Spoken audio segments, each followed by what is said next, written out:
'Cause I need to, 'cause I need to, ba ba ba ba ba bum, ba ba ba ba ba bum, ba ba ba ba ba dum bum, ba bum bum ba ba dum bum. Let's hope that it's working. I hope everything is working, 'cause if not, it's embarrassing. That should be working. That should be working. And I hope the title's good. Alright.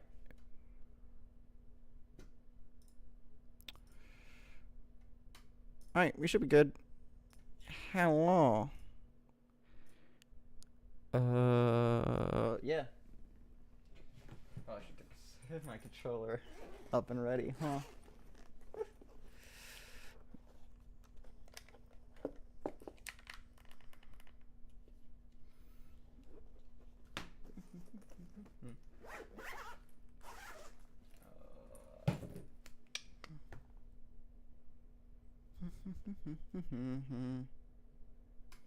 I should rename the stream, huh? Yeah, let's do that. Go live. Now let's edit title.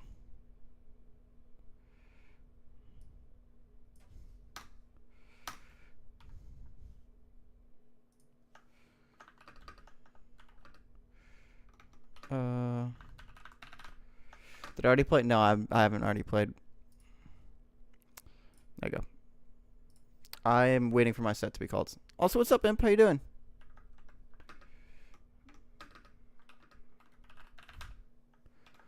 Oh, yeah. Let's play some Elite Smash while I'm waiting. Bracket. Here you go. Here it is. There you go. Hanging in there. That's good. Oh, has it been since we? Oh, it's probably gonna be a Ganon or a Young Link. Okay.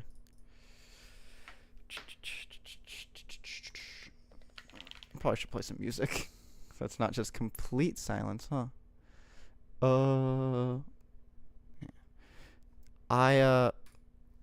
I gotta find out exactly who from. I just need to get an answer from Ward if he's gonna do fantasy this year. Because if he's not gonna do fantasy, I need to remove him from the league because I need to start that eventually. I've been okay. That week break was really healthy. That's good. I'm glad. You seemed a lot happier during the crew battle. At least you were texting a lot happier. I don't know if that's like the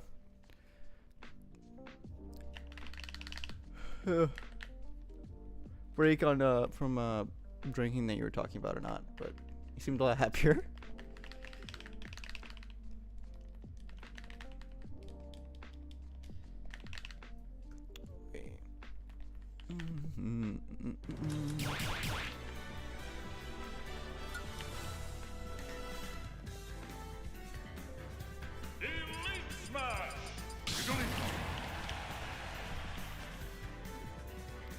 Mixing that and just fun to see me play again. Gotcha. That makes sense. That makes a lot of sense, actually.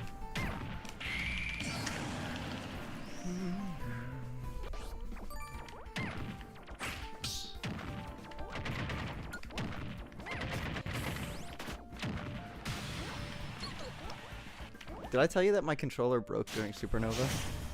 That was so... I felt so bad. Like knowing I had to get a new controller.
I actually cannot believe that my back air came out before that. Jeez. Wait. That was ill-advised.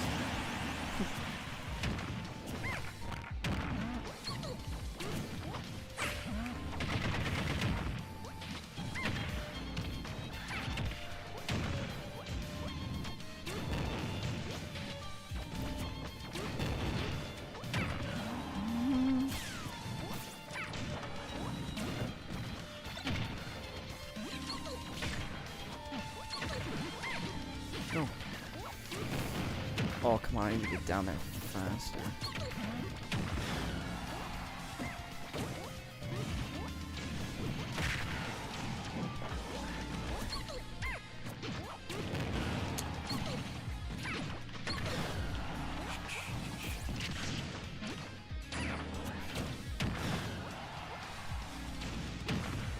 The team is BRBNicon.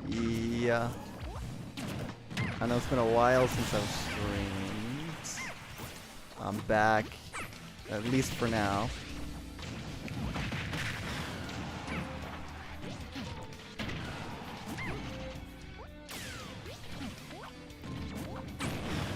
There you go. Silent, how you doing?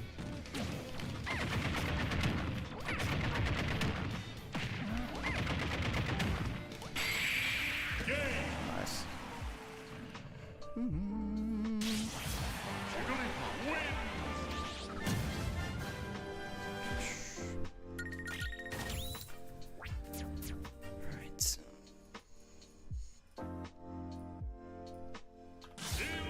Alright.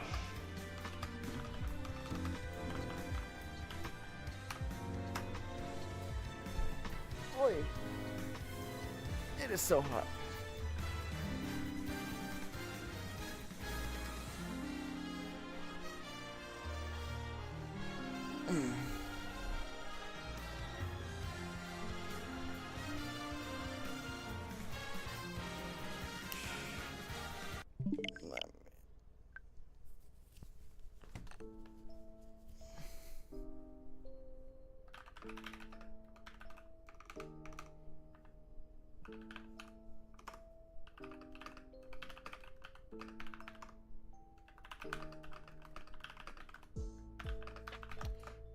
Oh. It is me! Yay!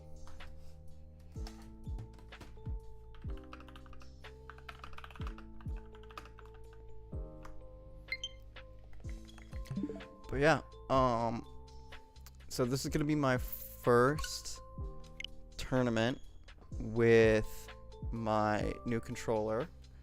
It looks exactly the same as the old one, because I ordered the same exact shell. I really like the Xenoblade shell.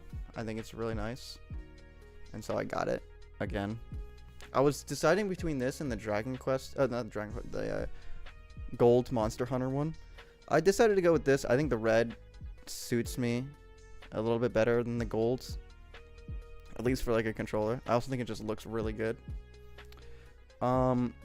It's taken some getting used to. The rumble is definitely different than my other controller. My other controller was more rumble on attacks that were not hitting. This one is more rumble on attacks that I am getting hit by. So I can very much feel when I'm doing something wrong. So it's a little bit of a learning curve, just kind of getting used to it. But I know eventually it's going to be way better for me to be playing with this anyways, because a lot of the time when I played in bracket, sometimes my rumble just straight up would not work, and I felt kind of helpless and I couldn't really play as well as I could because I'm used to playing with rumble. And I feel like this will get me prepared both for an overall better controller, plus have me more prepared in different scenarios in which rumble is not available to me in the degree that at which I would like. Yeah, my other controller just down wouldn't input sometimes, and so I was like, all right, it's very much time for a new controller anyways. So this one's nice. I got OEM rubber joysticks. I really don't like third-party joysticks at all. So I got you aren't going to be able to see the difference. But I got regular original Nintendo Switch Pro Controller joysticks. And I just think these feel way better. I think the other ones are too hard plastic. Whenever I get a new controller, I get a new controller whenever I start seeing downdrift. Yeah. Thankfully, I have a Pro GCC, so drift wasn't like really much a factor. It was just down straight up would not input, which is a different problem. I tried getting a new oh shoot, what is it called? Joystick overall. Like a new one soldered in. And that worked for a little bit. It didn't really work to the degree in which I would like.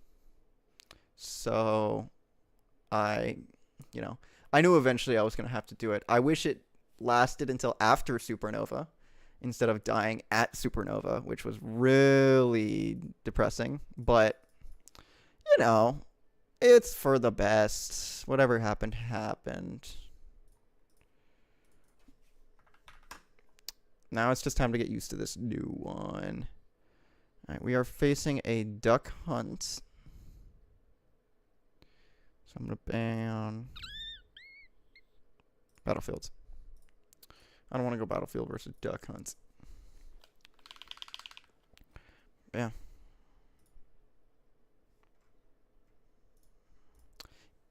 It's a little bit... I'll be honest. I definitely don't have...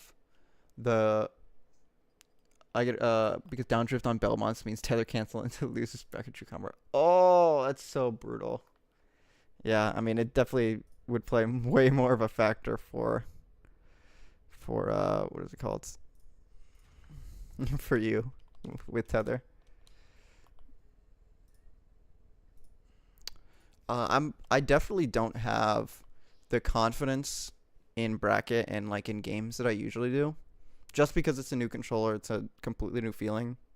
And I'm still getting used to everything. Plus, bad bracket at Supernova.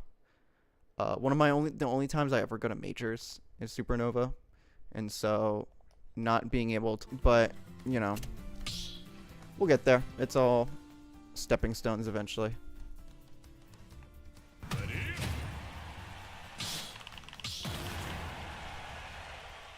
Dude, you got rat fucked. A little bit, yeah. Yeah. I just... 3, 2, yeah. 1, go!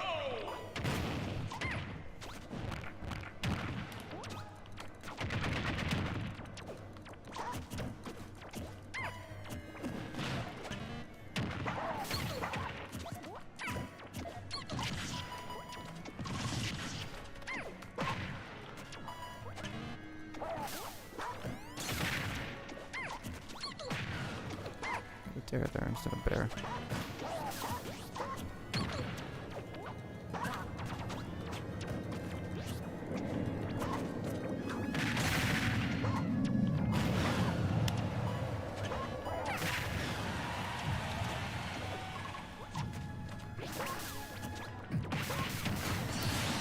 Brutal.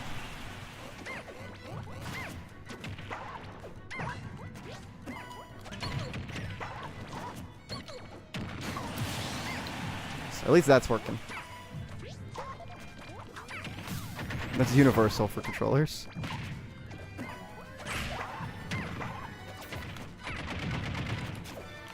Oh, I thought I had that for sure.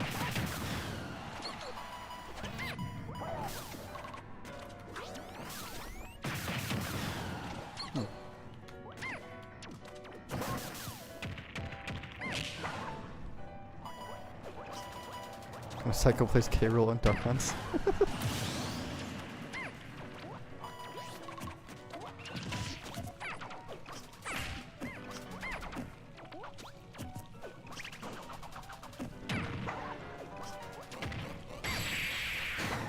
Nice. Well, I got that kill at least.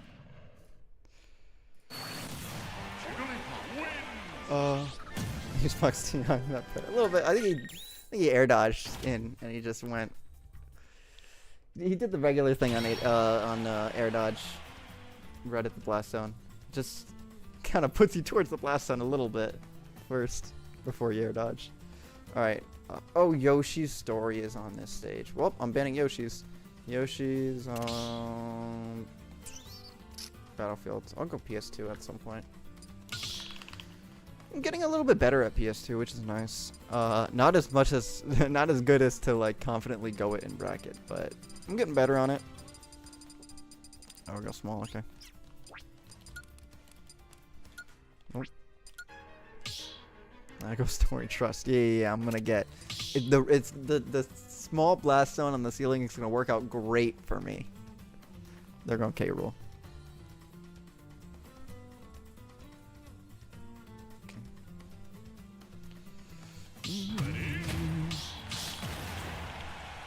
But yeah, I mean, I had a fun time at Supernova in doubles, and Sunday was really fun. Saturday was not as fun, but it's alright.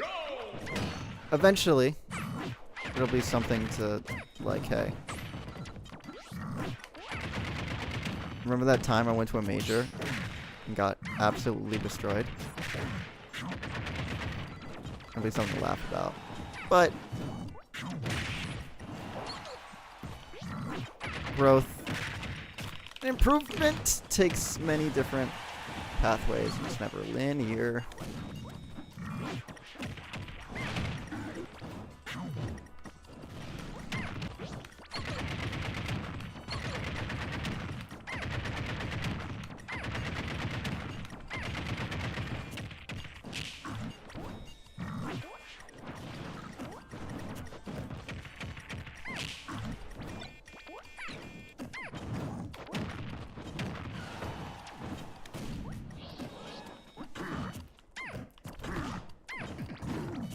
Where to go curiosity my last show? Exactly.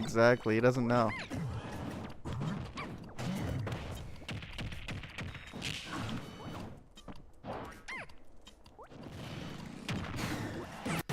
He doesn't know. Nobody. He's definitely not subbed to the BRBNicon YouTube channel or the BRBNicon Instagram page.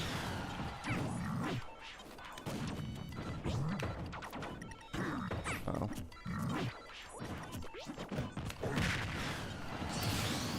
Alright, well, never mind.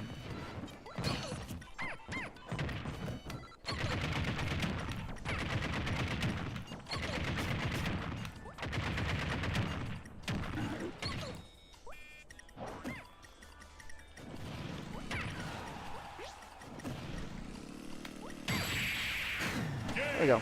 Nice. We don't talk about the DI on the second stack, but it's alright. We are good with it.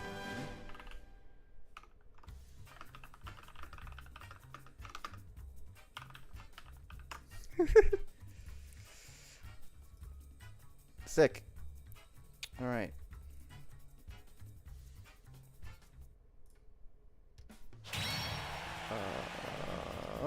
We are now forcing Ness. Ness. I don't wanna.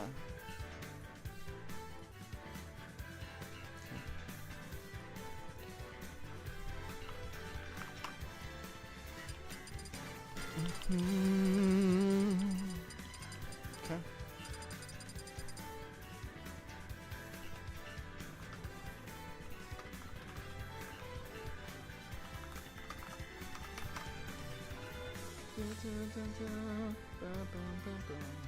Everyone caught in the struggle.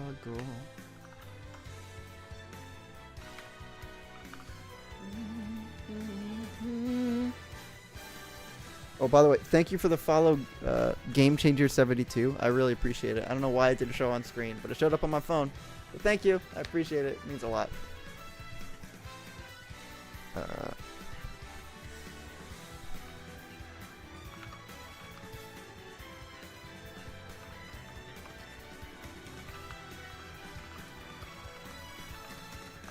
Where do you find online tourneys to join? I'll send you the website. It's called start.gg. I'll put it in the chat right now for you. You just go there, and then you can sort based on game, online or offline, or, you know, timings or days as well. It's really nice website. I really like it.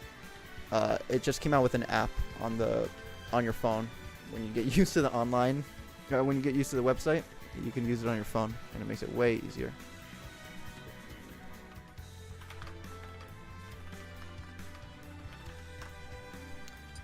This on Twitch too. Yeah, it's dual streaming.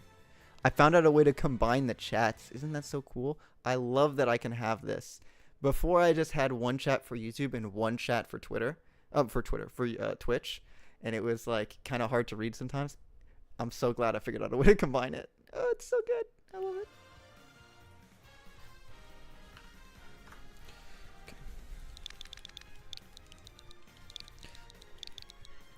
I also what is it called? I also found out a way to make the chat have like a stroke outline for black for when it's on like a white screen, so it's easier to read. Makes such a big difference. Thanks, I appreciate it. I've used StarGG before, but it was on mobile and it kind of sucked. But this is years ago. Yeah, mobile back then was really, really bad. The website on Safari for mobile is still kind of bad, but the app is really good. It is, honestly, I did not expect it to be the app to be as good as it is. I get notifications for the app if I need to check in or like mod requests or verify match results. It's really good. I really like it. You found a way to make me have a stroke? Yes. I do it with my mind. Like I'm Professor X. What's up, Quinn? How you doing? It's going alright. Just playing in a bracket right now. As you can tell. I don't know if you can tell or not, but playing in a bracket. I'm doing good. I haven't streamed in a while. I haven't done a bracket in a while. It's been like what? Since Supernova was the last time I did a bracket, which was like almost more than a week ago. Jeez. But I also found a way to do this. I got a Smash Ladder overlay.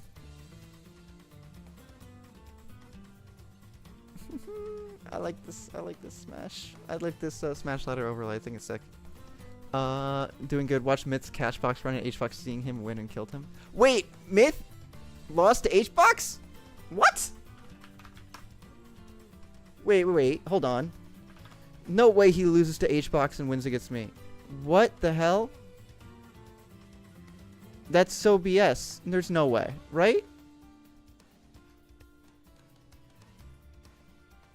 No, Myth got the topic. Thank God. Alright, good. Are we still in it?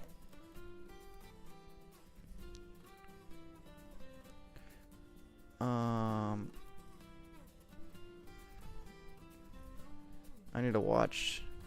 We're gonna go to. He was fighting Castle 1 game 1 and was DQ because he didn't have land despite having the mod. Oh, brutal. Myth doesn't have land? I didn't know that. That's so funny. FD or town versus this. Let's go town. I kind of want to see how, or final FD, sorry. I kind of want to see how well I do on FD. I'm curious.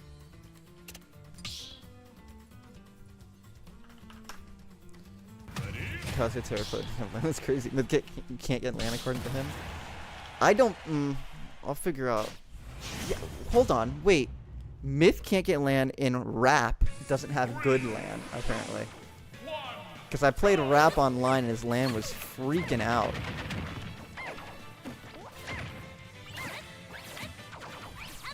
What is up with those two and not just having good land or connection?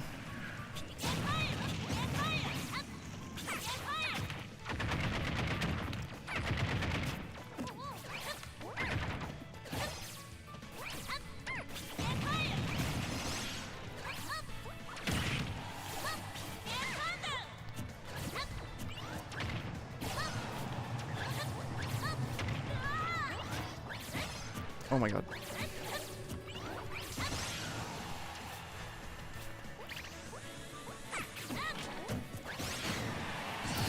Brutal.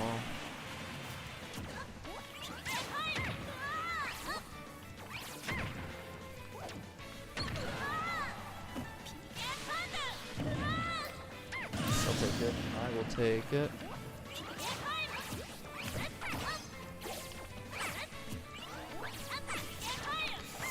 Oh, come on. I will say this new controller is making me rethink a lot of interactions that I'm having with everything. What do you think of the Nest matchup for Puff? It's definitely not as bad as it was when you're first starting out. I'd say probably -1 for Puff.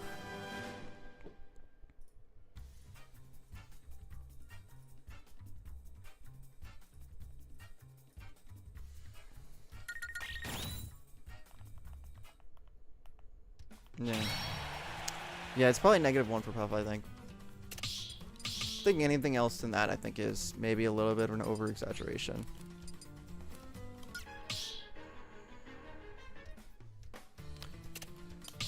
I think it's just because it wasn't on stream. Cats said it was fine, and Myth already won game 1 and then was DQ'd after nobody else said nothing. He went game 5 with Danny and fought Rash on stream. Huh. Is LAN required for Cashbox?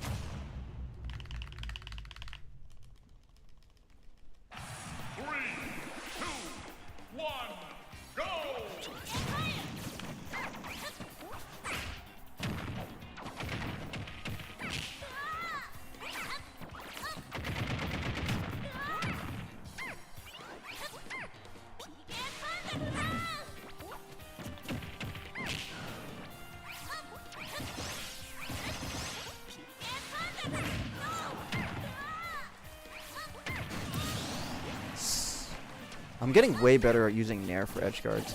I was watching a lot of base mage VODs, and he uses Nair a bunch off stage, and he uses it really well, and I've been trying to sort of emulate it.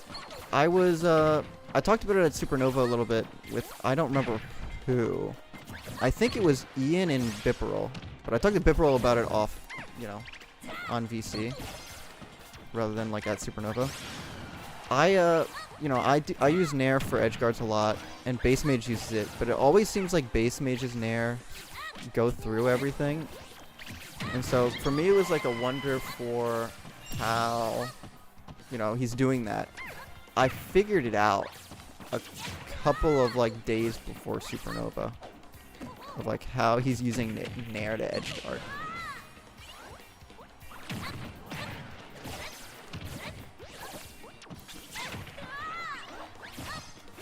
So I'm trying to figure out ways to do that, because I think it works really well in all sorts of scenarios. Maybe the whole name choosing on chilling Wi-Fi, what do you expect to say, Graham? How does base mage use Nair to edge guard? He uses it the same way other puffs use it.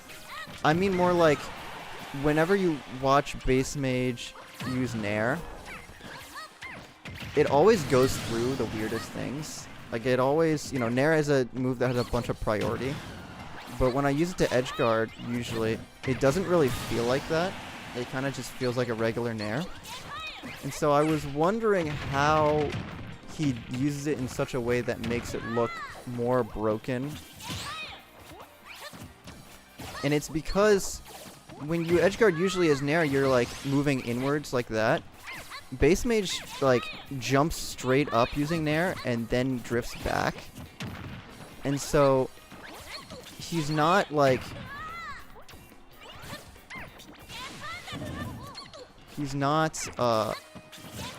using priority to effectively like clank with it. He's using the priority to make him safe from where he thinks the person is gonna go. If that makes a little more sense.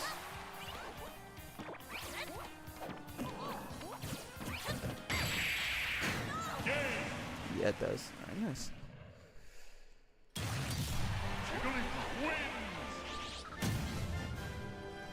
Wait.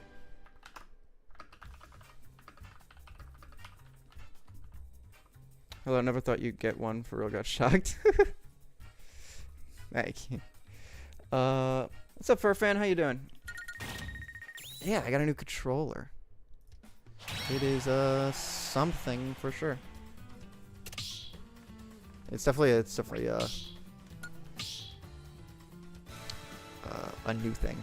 It all feels uncomfortable and super foreign right now, but you know, eventually it's gonna feel regular and it's gonna feel like it's normal, and that I think is when I'm really gonna shine with the new controller. But right now, you know, it's just the transition period. It always happens. Wait.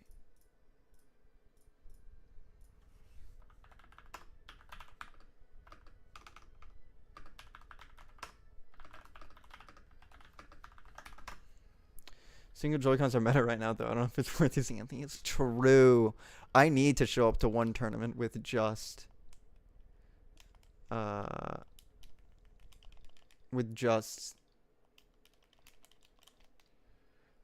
single Joy-Con. I think that would be something. What was Emperor talking about? It was talking about Myth getting DQ'd versus Castle Step into the during ring. Coin Box.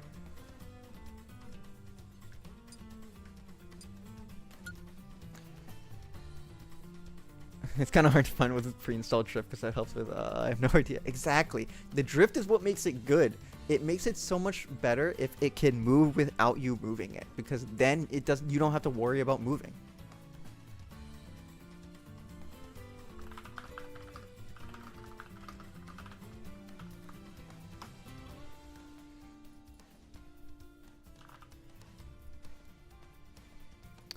DQ for auto controls. True, true. They DQ for turbo. They're gonna DQ for auto controls immediately. All right. No Emperor. Olimar. What do I ban against Olimar? I don't want. I don't want F. I don't want small. I'll take FD.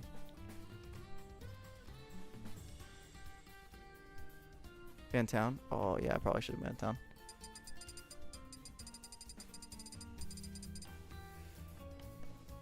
Oh, alright, let's go FD. Yeah, we're just doing FD. We're loving it. Ready? Okay. Going for fun.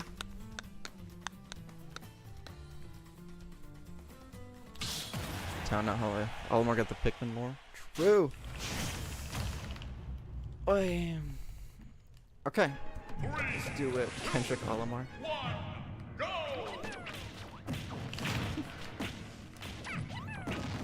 Oh, I'm getting messed up.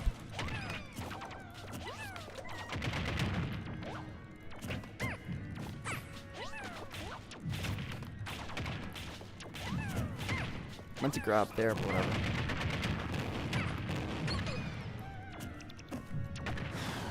Okay, sure. That did not climb. Whatever. Alright. I haven't won versus Olimar in 3 months. Oh. Don't say that!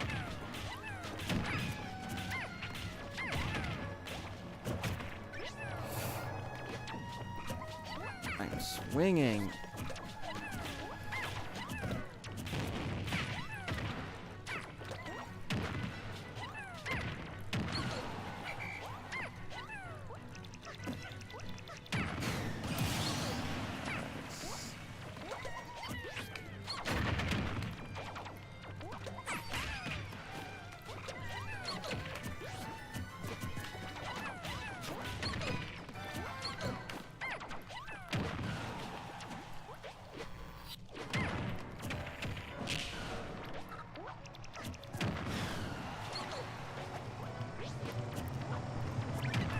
It didn't turn around.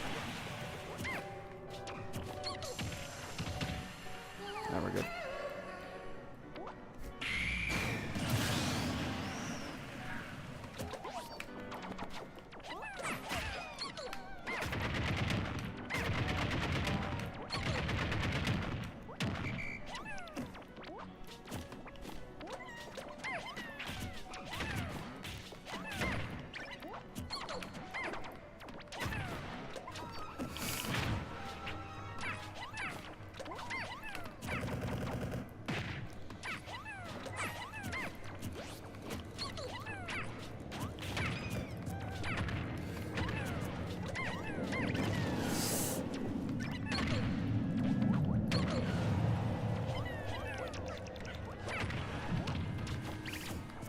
That was a call out and a half.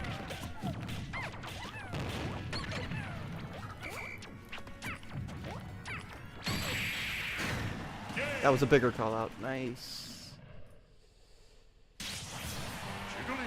Is 74 high enough to kill Olimar with rest or no shot?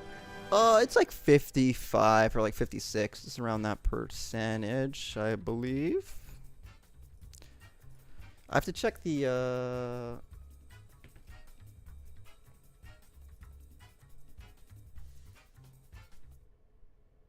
I have to check the notes.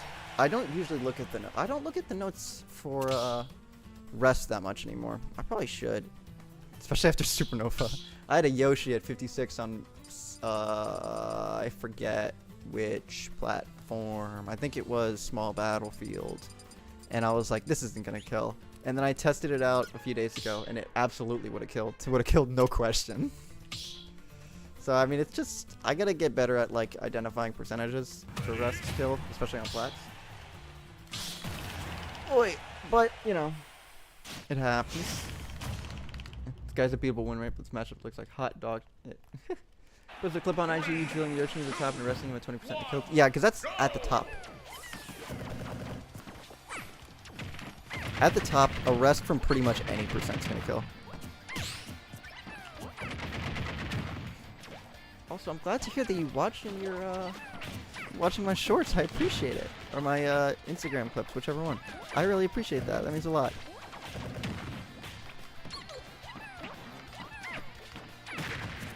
Watch all your clips. Oh, thank you. I appreciate that. That means a lot.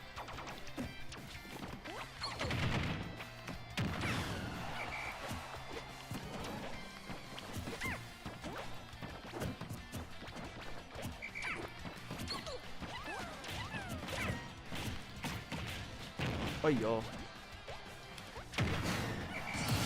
I think about your clips constantly when you're playing Computer Logic. I would never expected you. Thank you, thank you. I think that's a compliment. I'll take it though.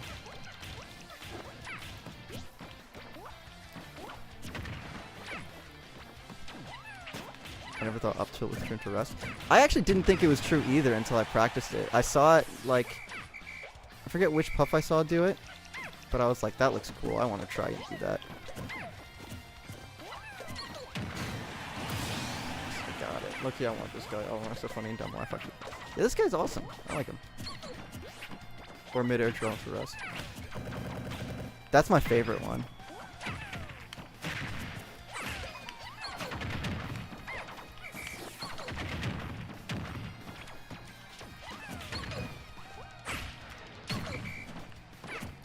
Nice down B. He's got a purple Pikmin!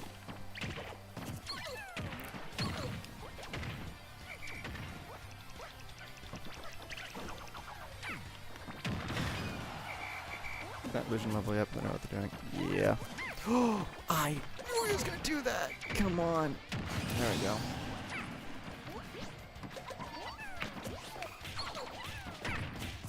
This purple Pikmin dead!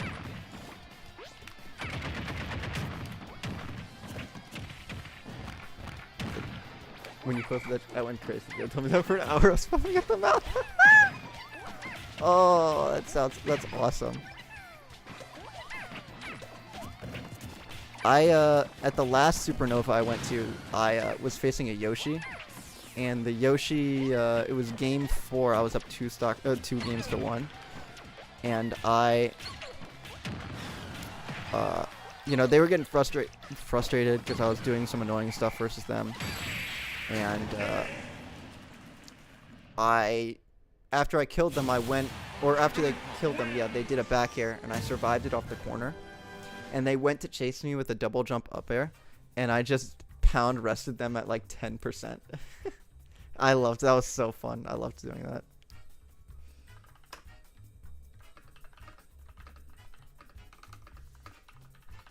When do you not fight a Yoshi at a major? I know. It's like my destiny at this point. See, it's another crazy one too. I wish they put that on stream. That would have been awesome.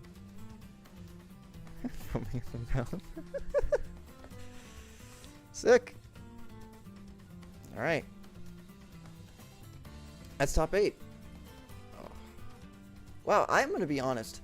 I really did not think I would make top 8 today because of how unfamiliar I feel on this controller. And legitimately, being top 8 right now is making me very happy because I have been playing like absolute dog for the past couple of days. Oh, it feels so good. Nice. All right. Worm. Dude, yeah, I've faced Yoshi at almost every major, honestly. At least every Supernova or like SmashCon, because the first SmashCon I went to, well, yeah, I got you. Impulse sent too. The first SmashCon I went to, I fought Winter Shorts in round 2.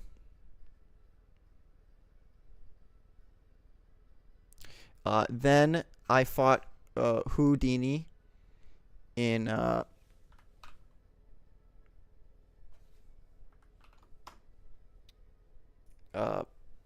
Discord. In Discord, Jesus. In Losers Phase 2 of Supernova last year. And then this year I fought Stitch, who's number 8 in Minnesota this year. I made Minnesota Federation friendly. He was not playing well that day, I will say. In Collision. I gotta go to Collision one day.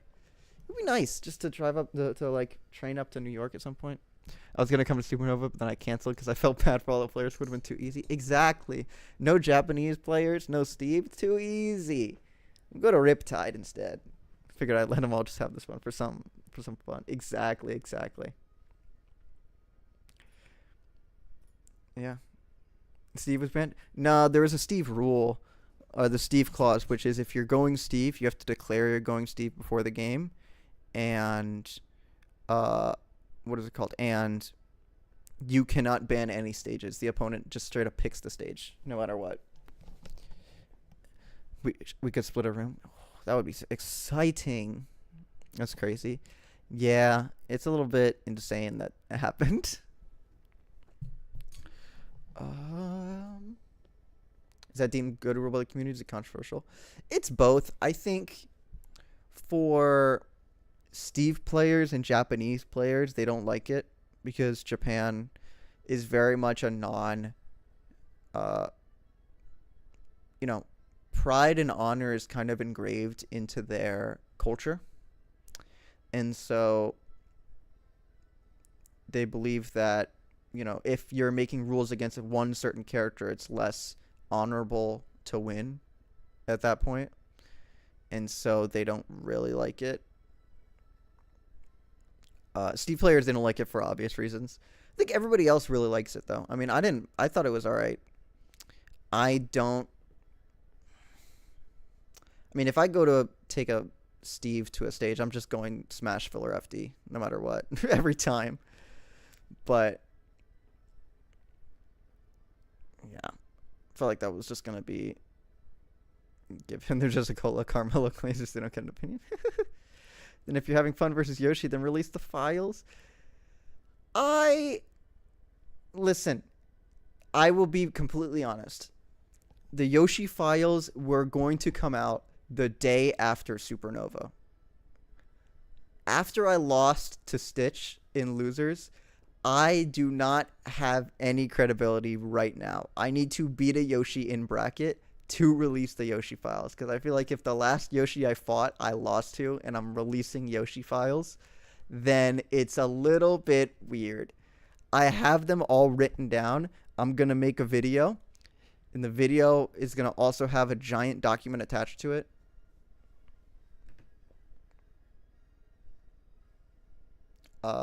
And yeah, I'm not going to start arguing on what was honorable or not, but Steve is allegedly only going into tournament, so I'd figure that balance out. I agree, Game Changer. I think I don't mind the rule. I think it's nice. I also really don't have that much of an opinion versus that. Honestly, at this point, if they were going to do something about it, it would be done and whatever. And whatever's going to happen is going to happen. So I don't super have an opinion on it. Is it annoying to fight? Absolutely. Do I think it's like annoying so much to the point where I'm like, I need to be going to my specific stage? Not really. But, I mean, Yoshi Cord was just conspiring against you. According to Silent, Yoshi Cord beats you like King Von. I need to. Yeah, I remember. So I'm very good against Yoshi. Obviously not. Obviously not like winning every single time, but I am good enough against Yoshi where I was talking to Silent, and Silent was saying that a lot of the Yoshi players in Yoshi Cord are planning to not go Yoshi against me because I'm very good at the Yoshi matchup, which was very funny. I thought that was funny. Sonic Files next, please, I beg. That's true. I do need to do Sonic Files. That's going to be a little bit harder to do. You had a broken controller for real? Yeah, but I also like... I don't know. I don't like using excuses that much. Do not do the rat sections. Yeah, I mean, I'm going to get messed up in the racks. I need to fight like a Sonic like that offline. I think that'll be a huge difference between me versus Sonic Online. I think me on Sonic Online is way different than me versus Sonic offline. I've only lost to one Sonic offline, I believe. And that was Kimboyachi the first time I played him, but I just kind of played bad that tournament overall. I'm really good against Sonic offline because I feel like I push them to do some stuff that like they usually wouldn't do in the matchup. It's not sustainable versus like super top players in the slightest, but it is something. Counterpicking in +2 is so dumb. Me, a little bit. Crayola overdose. That's so funny. All right, who are we fighting next, actually? We are fighting either a Duck Hunt, Rob, or a Wolf. Yeah, that's something. Oh, by the way, look what I figured out how to do again.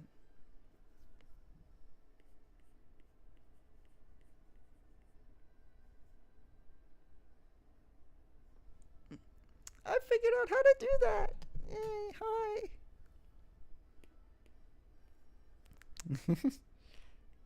I got the score, what is it called? The sports broadcaster arrow. So if you see like right here, this is where he really messed up.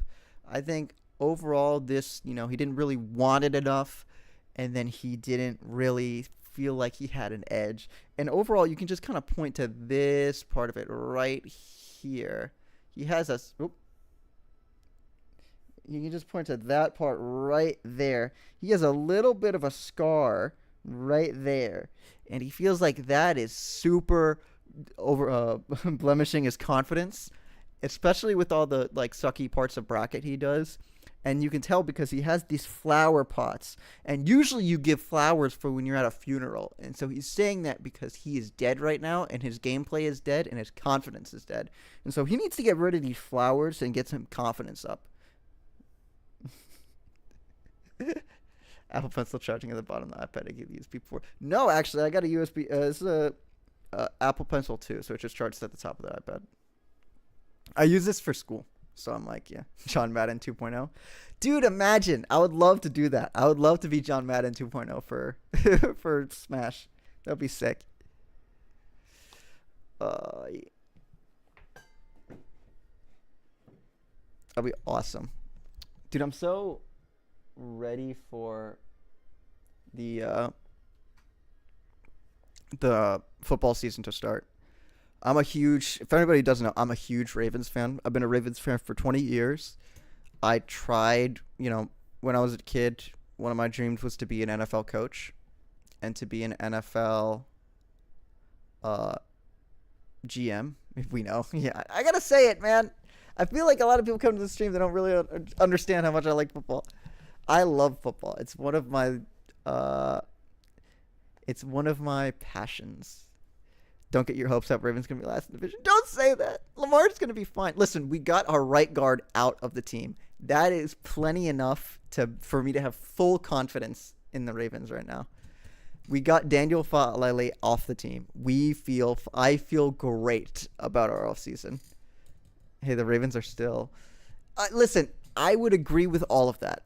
If it was the same exact coaching staff as last season, I would be fully, fully on board with, oh, the Ravens are like iffy. The Ravens still the Ravens. I'm like not sure what's gonna happen. I have full confidence in this new coaching staff.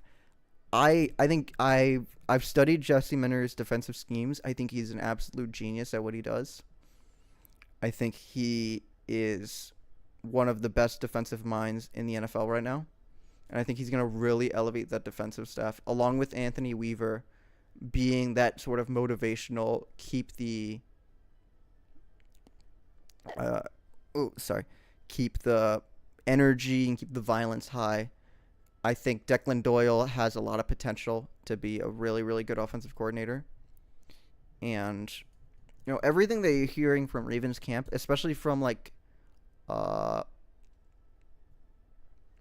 especially from the veterans like Calais Campbell, is that Jesse Minter and all these guys are like terrific coaches, which is like really important for a rookie head coach to be hearing. A lot of the time you'll hear from rookie head coaches that, they're still figuring it out and they have a lot of potential, but from these veterans you're hearing that right now he's terrific, and he's saying all the right things that they need to hear, which is I love it. Every Ravens fan's second team is always the Chargers. That's not true, actually. My second team is not the Chargers. The only reason I say that is because I actually have, again, I've wanted to be an NFL coach for a little bit. So I studied every single defensive scheme in the NFL right now. And so I'm like, I just know Jesse Minter's scheme off the top of my head kind of thing. The Ravens are still hiring. I did see that. They are still hiring. They're hiring scouts, which I thought about, honestly. I thought about applying. That would be fun, but I would have to not do dental school if I'm applying to be an NFL scout. So it was a little bit of a Sophie's choice. I chose dental school, or applying to dental school over being an NFL scout, which is, I've worked for dental school for 5 years at this point. You in any fantasy leagues? I'm in one. I was going to be in two. The second one turned out to be a disaster. I'm not doing the second one at all. I'm doing one with, what is it called? With Imperator. Imperator and all my friends. I think I'm going to have some fun with that. Speaking of Imp, I need you to tell me if Psycho Ward is actually doing it this year. If not, I need him to let me know so I can remove him and actually schedule the draft and stuff like that. Man, Lamar's entering 8th year. I know. Dude, Lamar is... I have faith in Lamar to be fine because his injury that he sustained in his 8th year was not serious. It was just kind of like an ankle thing that was just lingering for the season. It didn't require surgery. It didn't require anything. So I think just with an off season of rest, I think he'll be fine. He is entering his 9th year. So the question's always is he going to have that same athleticism? Is he going to have the same whatever? Lamar Jackson is sneakily really, really good at keeping healthy and keeping his athleticism sustainable. And so I have less of a concern with Lamar entering his 9th year than I would with a lot of other players at that age who have that same exact skill set, because he avoids hits and he avoids running unnecessarily so much. Lamar Jackson is great. He's not the problem at all. He's absolutely not the problem at all. Lamar Jackson is the farthest thing away from the problem right now. The problem right now for the Ravens is they're relying too much on wide receivers to have bounce-back years, tight ends to have bounce-back years, rookies from both wide receivers and tight ends to be contributing factors. The O-line is always in flux, and it's a bunch of new people, so it's how quickly can you get the new people up to speed. And then the defense is how much is Jesse Minter's scheme going to actually make a difference year one in the Ravens defense? How quickly is that mindset going to change, and how talented are the Ravens defense actually? And see if Matabike, our defensive tackle, is going to be healthy enough to get on the field. Hopefully he is, because he changes that entire defensive line. But yeah, there's a bunch of question marks at the Ravens right now. And, If it was any other team, I'd be kind of concerned and be like, I don't really know. I'm hearing enough positive things coming out of training camp and the Ravens offseason to really feel like I have confidence in the coaching staff to get something going. Especially underrated hire for the coaching staff, Dwayne Ledford, the offensive line coach. He was the coach of the Falcons, and he has never had an offensive line group lower than 13th in the league. And there's been a bunch of pieces in flux in that entire time from like, I don't remember the years, but he's been doing it for so long, and his offensive line is always amazing. And I think that is going to be a huge key hire. That was actually the coach that Jesse Minter hired first. He got hired as head coach, and then he immediately hired Dwayne Ledford, which I think was like a huge sign of like what was actually going to happen with the offense. All jokes aside, Lamar Jackson is easily a top 10 quarterback of all time talent-wise. The more you try to research it or try and deny it, the more you'll see this shouldn't be seen. I fully agree. I think he's literally top 10 all time. I think to be that good at have that much arm strength, he has super underrated arm strength. His release is so smooth and fast. He has so much accuracy. He's one of the most accurate quarterbacks of all time, if not the most accurate. I actually think he holds the record for highest QB rating of all time right now, or at least is tied with Aaron Rodgers. He doesn't throw that many interceptions, or he has like one of the best touchdown to interception ratio, I believe. He's so good at like placing the ball wherever he wants to place it. He is just amazing. I think he really is just missing one playoff run where he gets the Super Bowl to be really considered a top 10 quarterback of all time, no matter what. I think literally one Super Bowl will cement his legacy. I think a lot of people don't understand yet. There's a lot of teams that are going to regress this year. You're not going to see the same 4 teams every year for 10 years straight like we did just now. The first team regressed to Buffalo. I agree. I think that Buffalo is in a weird place with what they did with the coaching staff, which is they got rid of their defensive-minded head coach and got an offensive-minded head coach, but they didn't get an offensive coach that's like considered one of the best around the league somewhere else to get like fresh new blood of like, hey, maybe a new invigoration will propel this team farther. They just kind of hired internally pretty fast.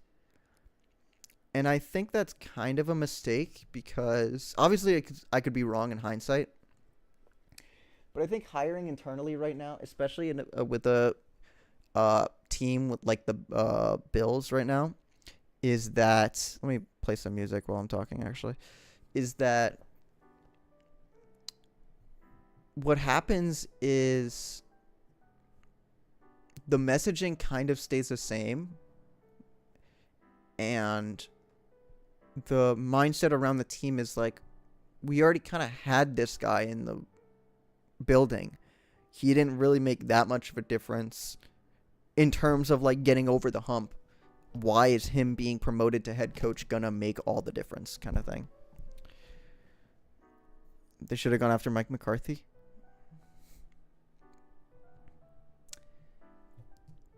I can see that. I can see why Mike McCarthy would have been a good hire.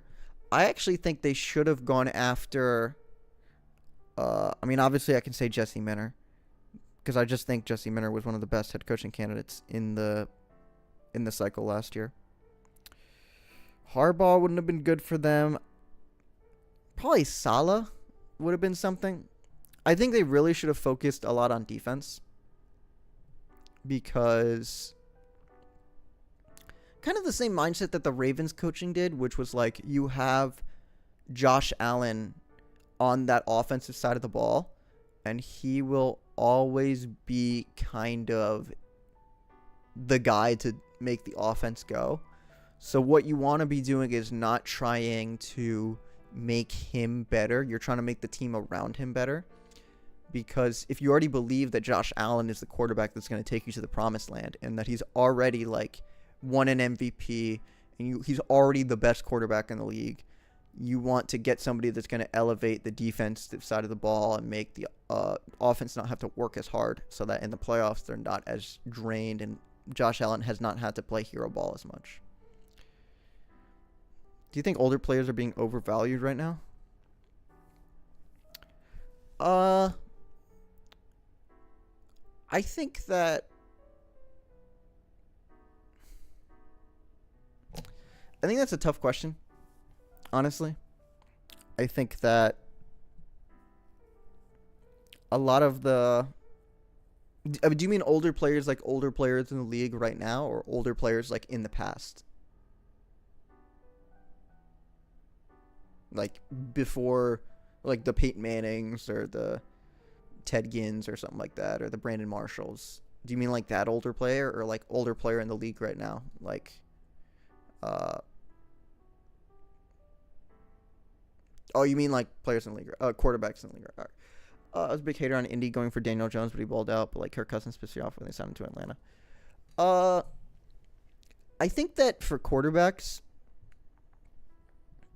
talking about the current players that are getting signed big contracts don't perform. I think that the game is so advanced right now, both on the defensive and offensive side of the ball. It's just so complicated that I'm going to start with quarterbacks and I'll go to other positions. I think quarterbacks from the older generation, like the older quarterbacks, are more valued because of the fact that nowadays, because of how complicated schemes are offensively and defensively, you kind of need a quarterback who can like diagnose that, and they don't really teach that in college and the NFL anymore because of just how there's so many more moving factors in terms of like disguises and, you know, not really being super obvious about what's happening, both on offense and defense. And it's really, really hard for people to pick that up by hopefully beat Yoshi before August 27th. I'm counting on it. I'm hoping to. So I think that you get like the older quarterbacks who can really dissect the defense better than younger quarterbacks, and it's easier to teach them. Older wide receivers like Mike Evans, I don't know. I actually think Mike Evans. Why did I just say it? Mike Evans. I think Mike Evans right now is a wide receiver that just has problems staying healthy.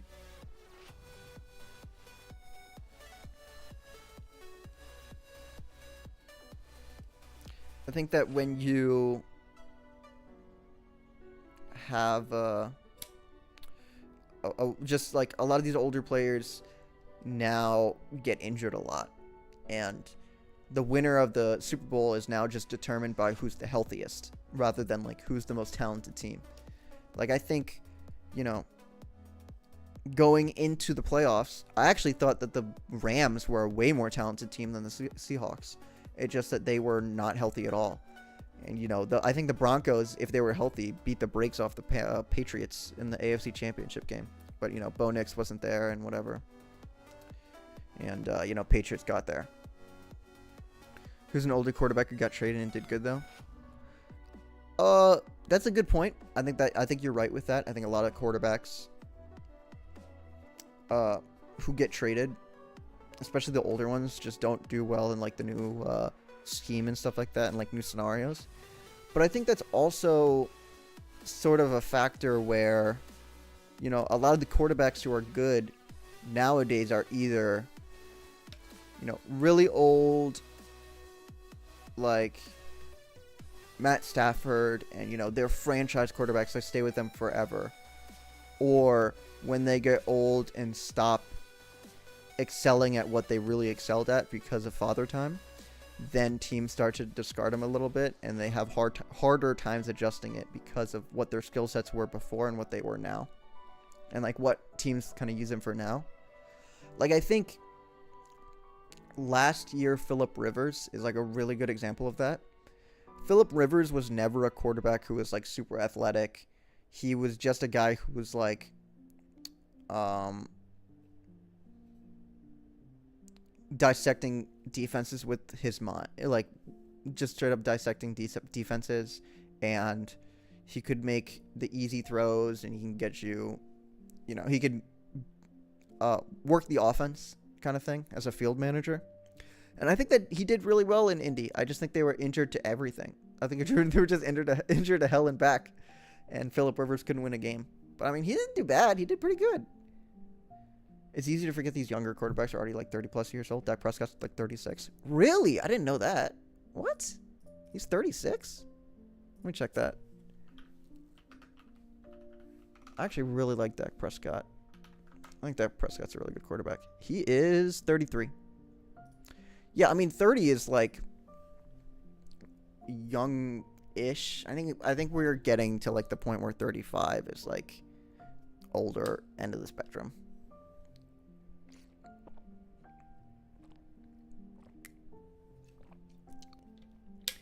Yeah, a lot of these, everybody says that a huge talking point for quarterbacks these past off seasons is that, the NFL has a development problem. And, quarterbacks aren't being taught the same things and being taught really how to play quarterback as much as they were in the previous years. Like back where Manning, Brady, Phillip Rivers, Drew Brees. And I think that's true. I think the NFL does have a development problem. But I don't think it's as much of like a factor like that these quarterbacks are saying. I don't think it's fair. I think that just the trend right now in the NFL is that defensive schemes have gotten so complicated of how you're gonna really what's the word I'm trying to look for? How you're really gonna fool the quarterback. And I think it's really complicated to teach young quarterbacks how to dissect the defense as much because of just how misleading defenses are nowadays. And you kind of just have to do that through experience. But the problem is, like, you only really get 3 seasons before teams start to get really, really sick of patience. You get, like, 3 years, and then, like, that's pretty much it. But if you're doing, like, really, really bad a year and the team doesn't feel like they can win with you, then they're going to start getting very impatient. I mean, when you look at players like Sam Darnold or Baker Mayfield ball out, it kind of makes you feel bad for players who felt like they never actually had a real shot, especially that 2021 draft class quarterbacks. Yeah, I agree with that. I think that 2018 draft class for quarterbacks is one of the best in recent times. Especially that 2021 draft class. Was that Trevor Lawrence and these guys?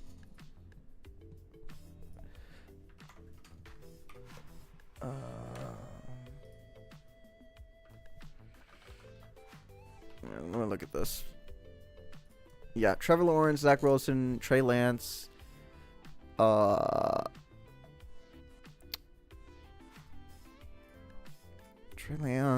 Justin Fields. Yep. What's up, Andrew? How you doing? Mac Jones. Oh. So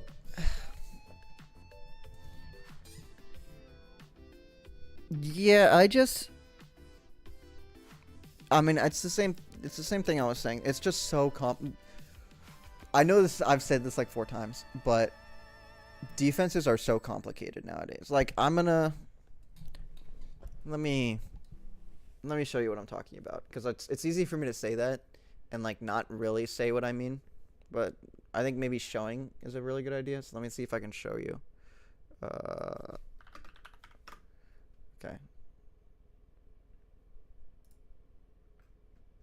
Okay, we're gonna do this. I'm gonna draw on my iPad, but This is kind of what I'm talking about. So we have. That's way bigger than I want it to be.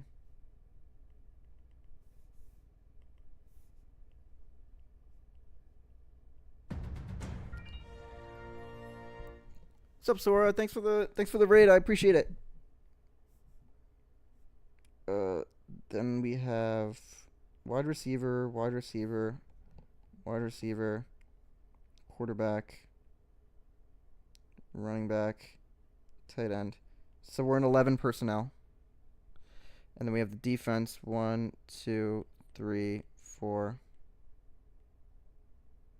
5, 6, 7, 8, 9, 10, 11. Actually, this guy's not that. This guy is. All right, drawing on my iPad didn't really work. We're gonna draw on the Microsoft Paint now.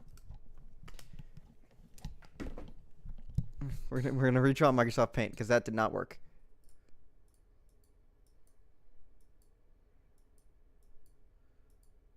Uh,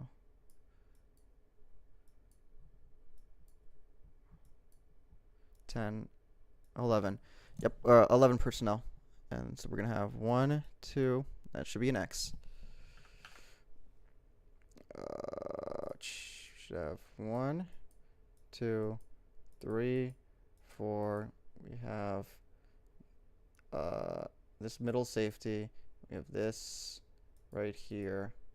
Then we have this right here. I'm playing deep. 1, 2, 3, 4, 5, 6, 7.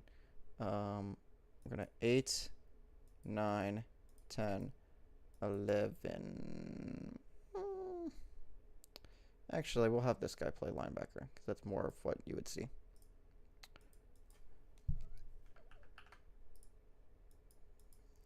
Create shape and copy paste. Probably would have been a better idea, but we're going to do this instead because I am stubborn. All right, anyways, so this is an actual scenario that the Raiders were in last year versus the Chargers, and one of the reasons why I watch like Jesse Minter's scheme a lot, because I think he does stuff like this insanely well, and I think this is like really indicative of some of why defense is so complicated now. So you have this like set right here, and so when you're looking at the set from the quarterback's perspective, what you're seeing is the basically cover 6, and you're seeing, all right, this guy is going to take this half of the field, this guy's going to take or this quarter of the field, and this guy is going to take all of this field. And so that's cover 6 essentially. This should be way bigger. I'm not good at drawing. There you go. Cover 6. So that's what cover 6 looks like essentially. And like whatever, just zone. That's way too high. Zone. Essentially what cover 6 looks like. Problem is, like, when the quarterback hikes the ball, then what happens is this guy moves here and this guy moves here. And so now when you do that, now it looks like cover 2 after the ball is snapped, because this guy takes this guy takes that safety's position and goes right here and covers this, and you have a giant hole in the middle of the field. And that's cover 2. That's cover 2. Basically, just man. This guy would probably play. This guy wouldn't play man. Actually, this guy would play like this zone. This guy would play this zone. Then you have man and man right here. Essentially, cover 2. The problem is once you have that, then this guy moves all the way back up and covers this part for Tampa 2 instead of cover 2. And so when you have a play like that, and there's like 4 different missing pieces, or sort of like 4 different moving pieces all at different times, the quarterback is looking at the safeties, especially this backside safety, if a play is happening. Like the play that happened was This guy went over the middle. This guy did a corner. This guy did a flood concept. And I think this guy did like a outpost, I believe, or like a corner. So the quarterback is going to be looking at this safety because he sees the cover 6 immediately, or the cover 6 potential immediately. And then once you see that, you're like, all right, ball is snapped. Let me look at this safety. This safety is dropping back into his position. All right, so now that we see that his safety is dropping back this position, it kind of looks like cover 6. Now let's look at this safety. What are these guys doing? Oh, this guy is rotating down. This guy's taking this. This is cover 2. Okay, so now that I know it's cover 2, I'm going to throw in the middle of the side of the field right here to this point. And that is all done in 2 seconds. The problem is this guy doesn't look like he's doing Tampa 2 immediately and then goes and covers this guy coming over the middle, and it's a pick. It's super bad drawing, but these defenses are so complicated when it comes to how they disguise coverages now that it's insanely hard to teach these young quarterbacks exactly how teams disguise and exactly what they should look for disguises, because then essentially you're not teaching them how. That's how it played against the Raiders. Yeah, let me see if I can pull up the exact play.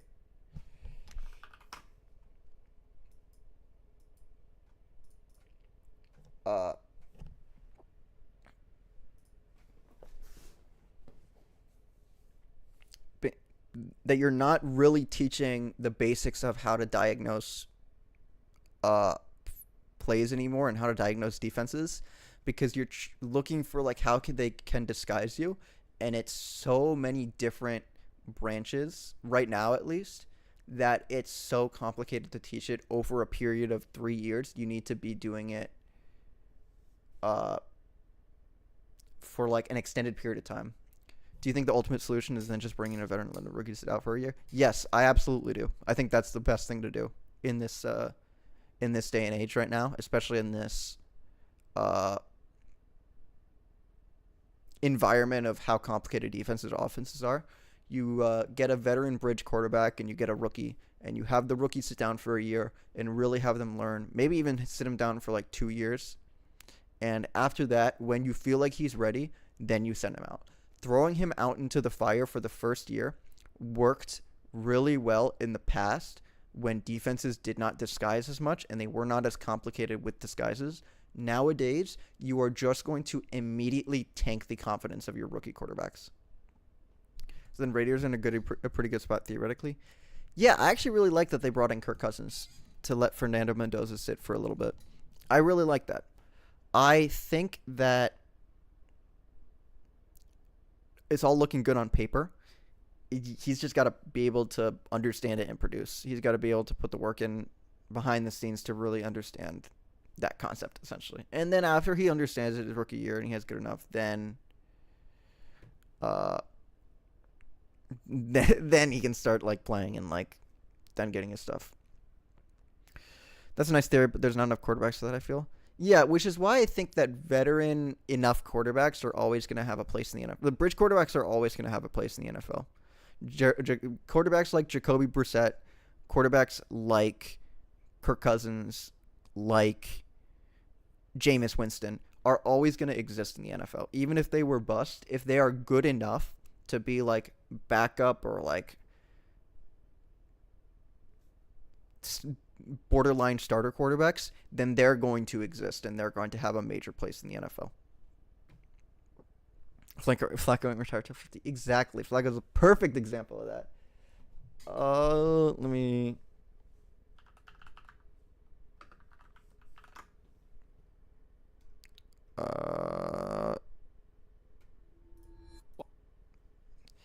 Yeah, so here's the play. So this is from a breakdown called Armchair Coach Justin. This is exactly kind of what I'm talking about. Good play by Derwin James, sure. But the quarterback was wrong before the ball was even snapped. Jesse Minter does this to quarterbacks every week. Oh, he had Brock Powers playing slot. Jeez, I didn't realize that. Pre-snap, Geno sees cover 6. 2 high safeties, quarter, half with 4 underneath. It's third and long. He needs yards. He knows 3 deep defenders make that tough. At the snap, he checks the backside safety. He drops into his deep half, exactly what you'd expect. Now Gino works play side. The safety is driving down, and the corner is sinking over the top. That screams cover 2. And if it's cover 2, there's a massive hole in the deep middle of the field. So Gino gets overeager and rips it. The problem? It's not regular cover 2, it's Tampa 2. The middle linebacker opens and runs in the deep middle. And this isn't just any linebacker, it's a safety playing the middle linebacker position. That window Gino thinks is open, it never existed. Checkmate. And this isn't a one-off. So like that's kind of what I'm talking about, where it's just so there's so many more levels to it than there was 10 years ago. It's insane. Flacco played well enough to keep doing it though. Wasn't he the quarterback that actually said it's not his job to teach a new quarterback? Yeah, he did. That is something he said. He has definitely doubled back on it now though, by the way. He is super doubled back on that answer.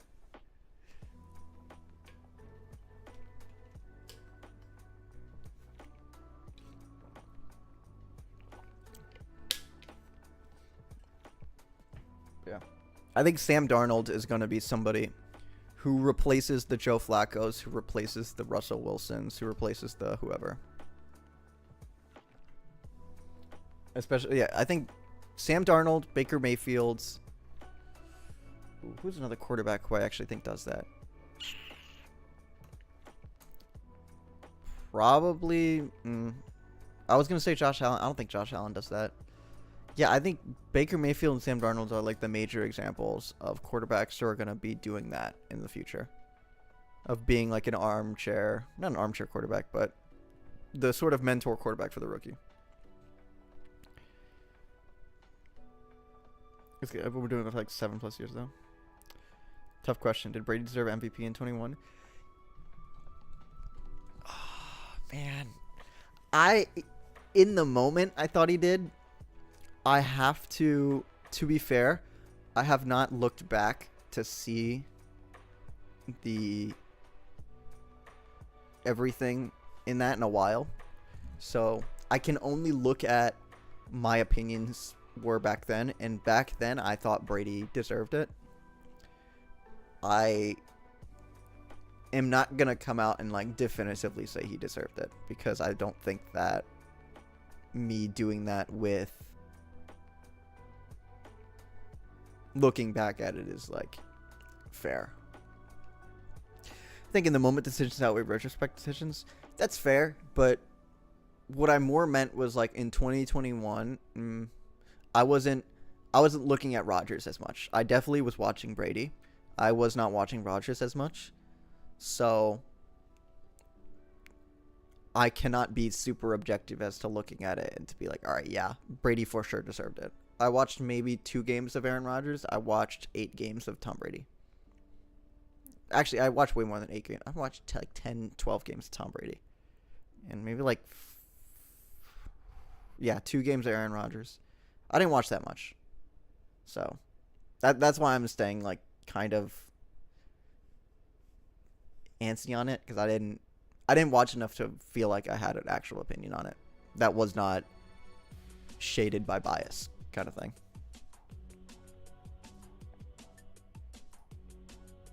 But he was shoot back to back.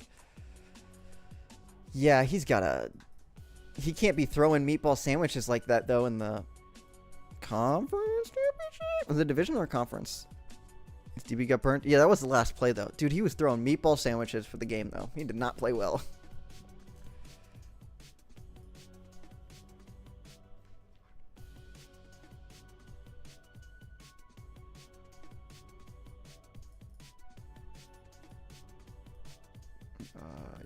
Let me check this.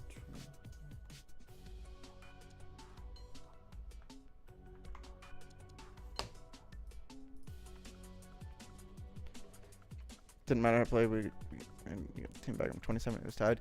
That's fair. I mean, that's totally fair.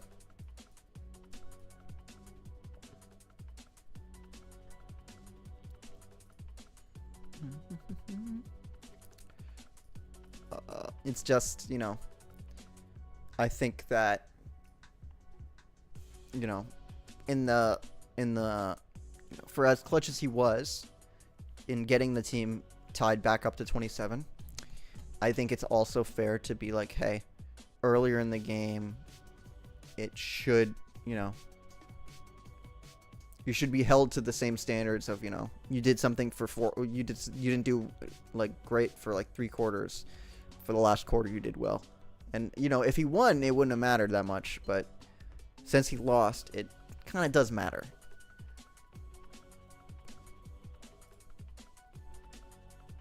Why is it taking so long for your next opponent? I believe they're waiting for everybody to fill in top 8 to call some matches. So it's going to be a little bit of time. I'm sorry for that. I apologize. I have to check. MVP is the biggest carry a lot of the time. That's fair. That's totally fair. Andrew, by the way, when do you start your job? Or better question is, are you free Tuesday night, 7 p.m. this coming Tuesday?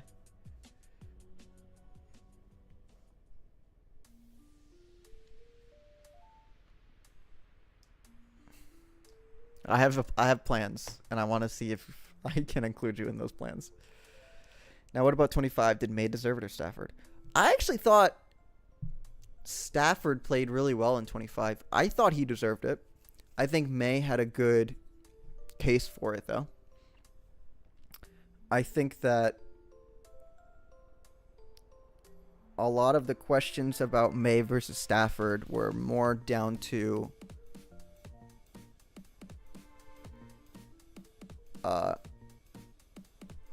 he did it versus a really, really easy schedule versus Stafford, who did all the stats versus like a way harder schedule. And I think that does matter. Not saying it matters to be like, oh, he was trash, or like he didn't deserve to be playing well, or he wasn't that good.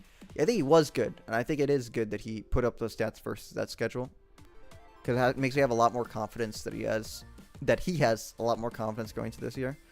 But for MVP, I think that the strength of schedule does matter like that in terms of who you give the most valuable to. Should have moved to the new apartment by then, but my start date got moved back next week, so yes, I'll definitely be free. As long as nothing goes wrong with like Wi-Fi installation, that's related to plans. Kinda, but we'll see. Yeah, if that's the case, you have bigger problems, yeah. I'll text you about it tonight, after I'm done with stream. That's fair, yeah. What about you, Game Changer? I don't know anything about your football dedications. What's your favorite team?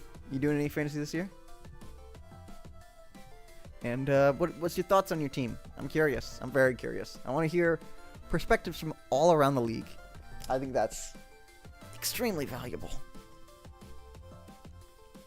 Pats fan? Gotcha.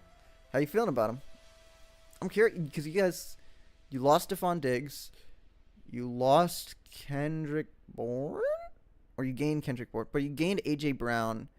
Your defense is a lot more solidified. Offensive line got a little bit of work. And Mike Vrabel is going into his second year. That thing happened. Actually, in the past, before the season, we're going to do good. Everyone laughed at me. Well, listen, kudos to you for predicting that, because that is hard to predict. Especially that season turnaround like that. Kudos.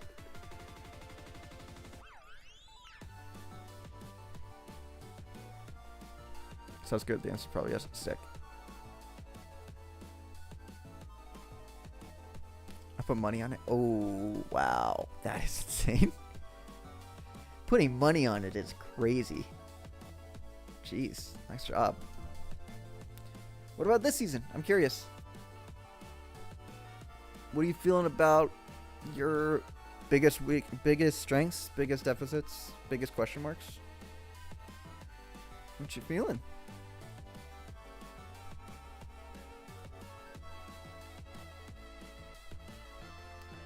Definitely expect playoff wins. Fair enough. That's fair enough.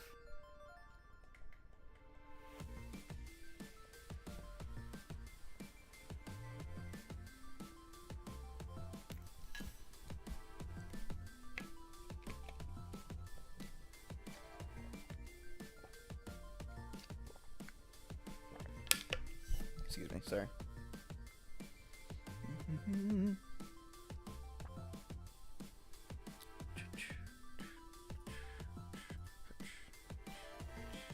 Oh, shoot.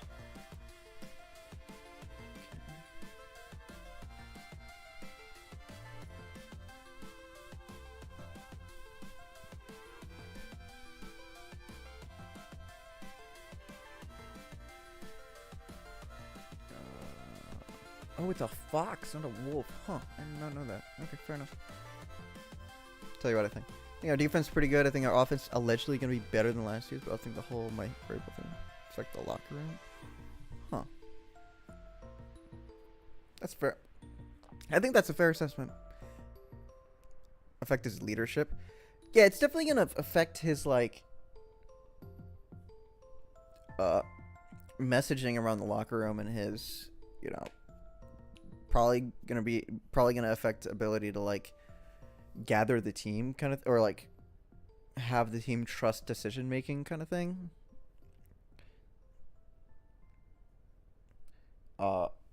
Yeah, I think it's not as, I don't know how it was necessary as leadership was in our winning, but it seems the players liked it a lot. I think that's a fair assessment of it.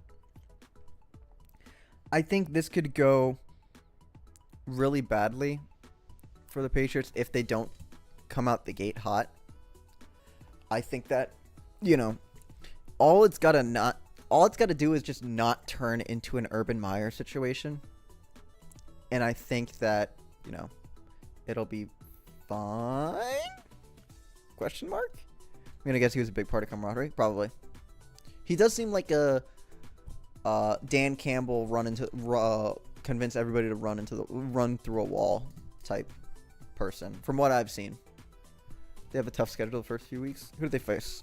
Let me check. I'm curious. I haven't really checked their schedule.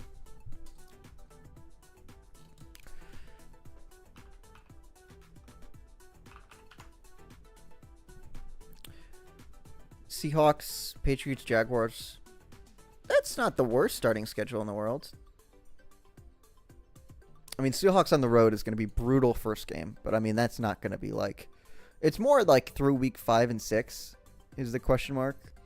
Seahawks, Steelers, Jaguars, Pats, Raiders, Jets, Bears. 1-1, 1-1. I'll say 2-1, 2-2, 3-2, 4-2. Could see 5-2 starting out. That would be something. Or it could be 4-3 or 3-4. Honestly, I see anything in that range. Ravens and Pats floor is too high for that to happen. I think that's a weird thing to say, because I think that's a tough thing to say. Just overall, like, a floor is too high for that to happen. Because I think that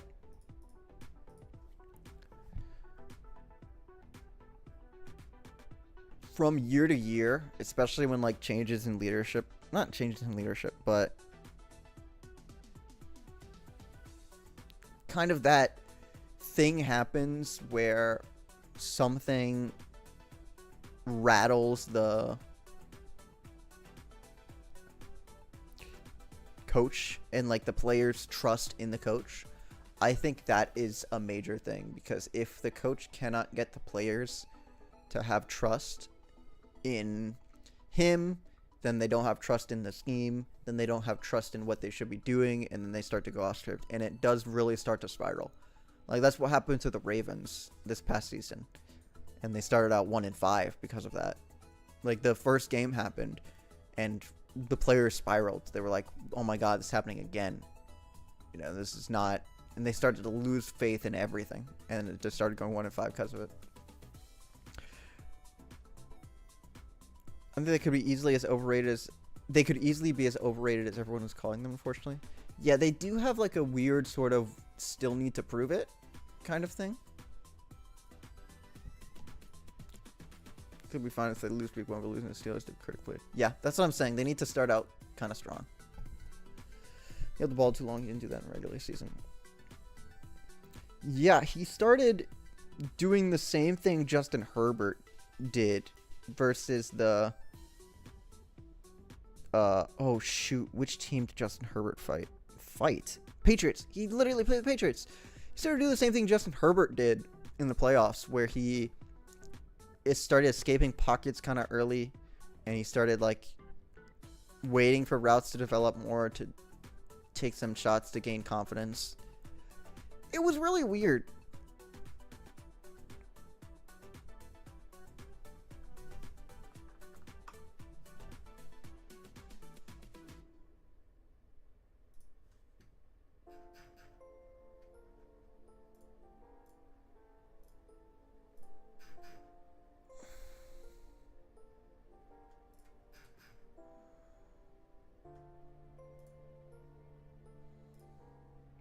Still some good throws there. Yeah, I agree. He did have some really good throws in the playoffs.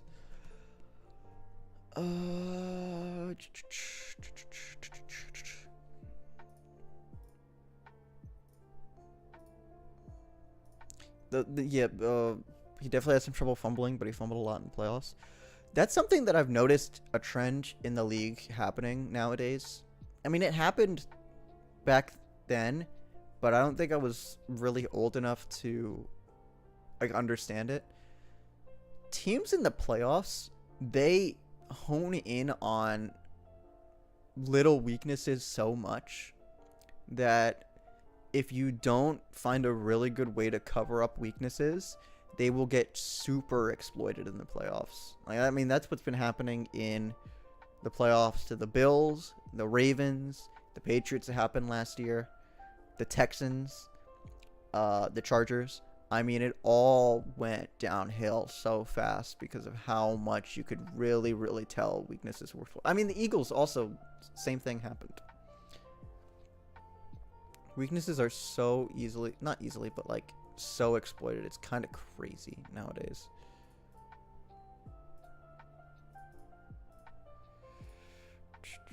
Alright, I need to go to the bathroom really quick. My set just got called, but I don't know if my opponent's actually checking it out.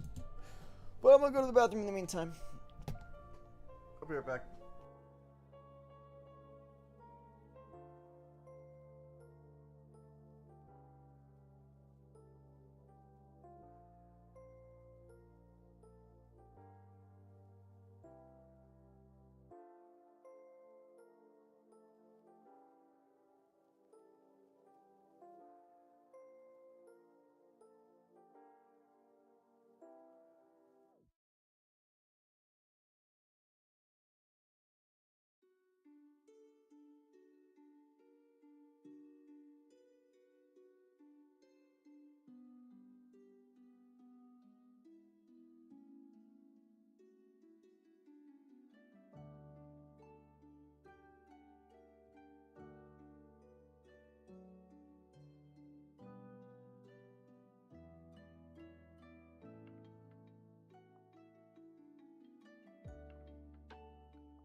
I saw Drake made 2 years ago. He was eating dinner with Brissett. It was cool knowing they hung out with each other on music. That's awesome.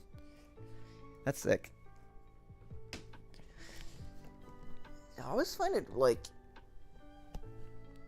I don't know. They always talk about, I've never been inside of an NFL locker room with players in it. And like to see, I've never really seen the camaraderie that they talk about. But I always think it's kind of crazy that like after playing and all these players do these interviews and they talk about, what they've learned, and they talk about, the locker room and having to adjust to being around new people that you're always around, like having to build new relationships kind of thing. I always find it fascinating. I always think that's a major part of sports, is just how much players mesh with each other.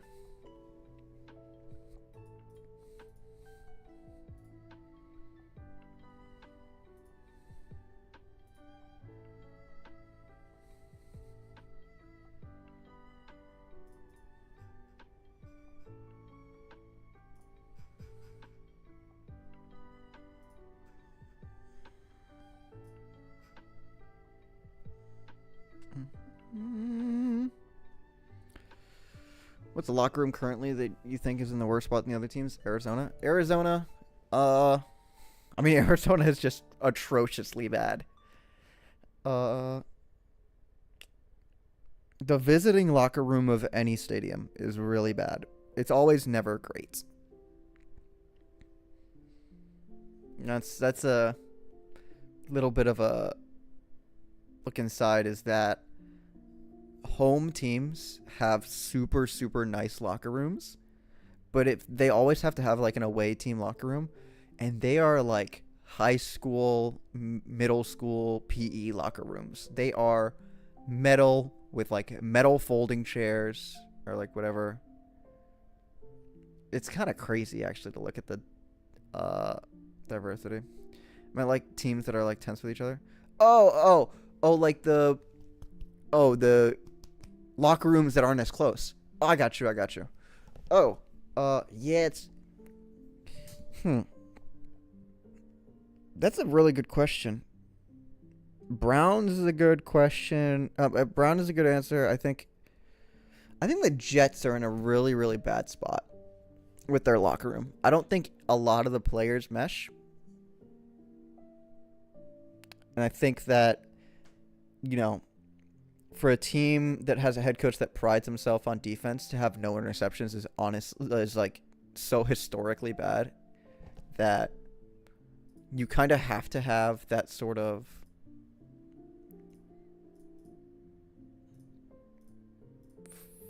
blind faith to be really good, but I don't know if they have that. What's another team that like has atrociously bad locker room drama right now? It was the Eagles. Then AJ Brown got traded.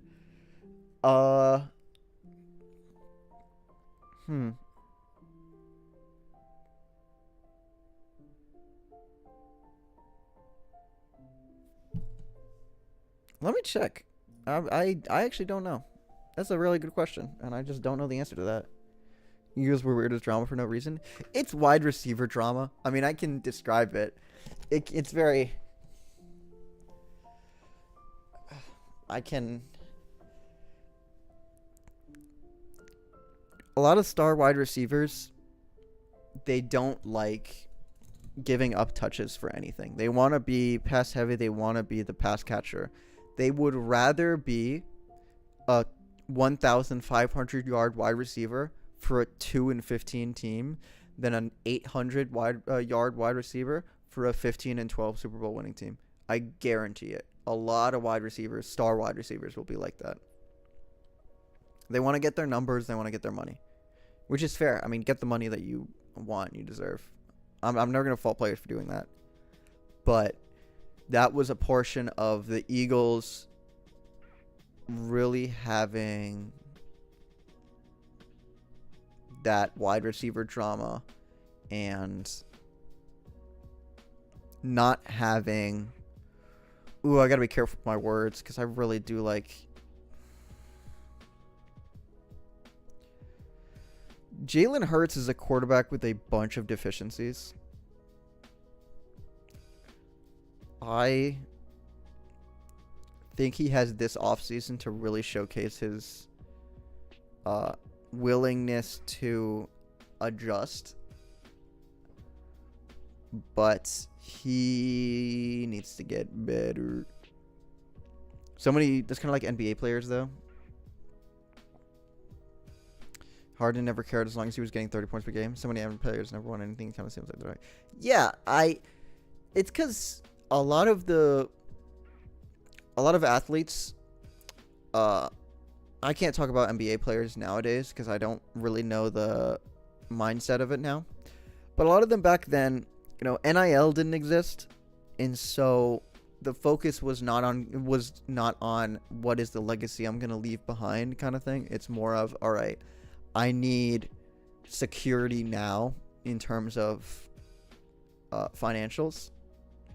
And so a lot of them prioritized making more money over winning more things, which is fair. I think that's a fair choice to make.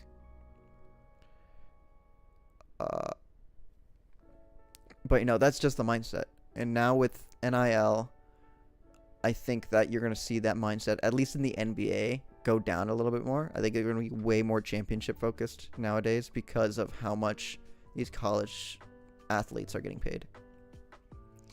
Jets are in a bad spot, but they allegedly had a good draft class. They can get a QB next year. Yeah, I mean, that's true. That is true. Again, you gotta just. I'll say this about any drafts. I think my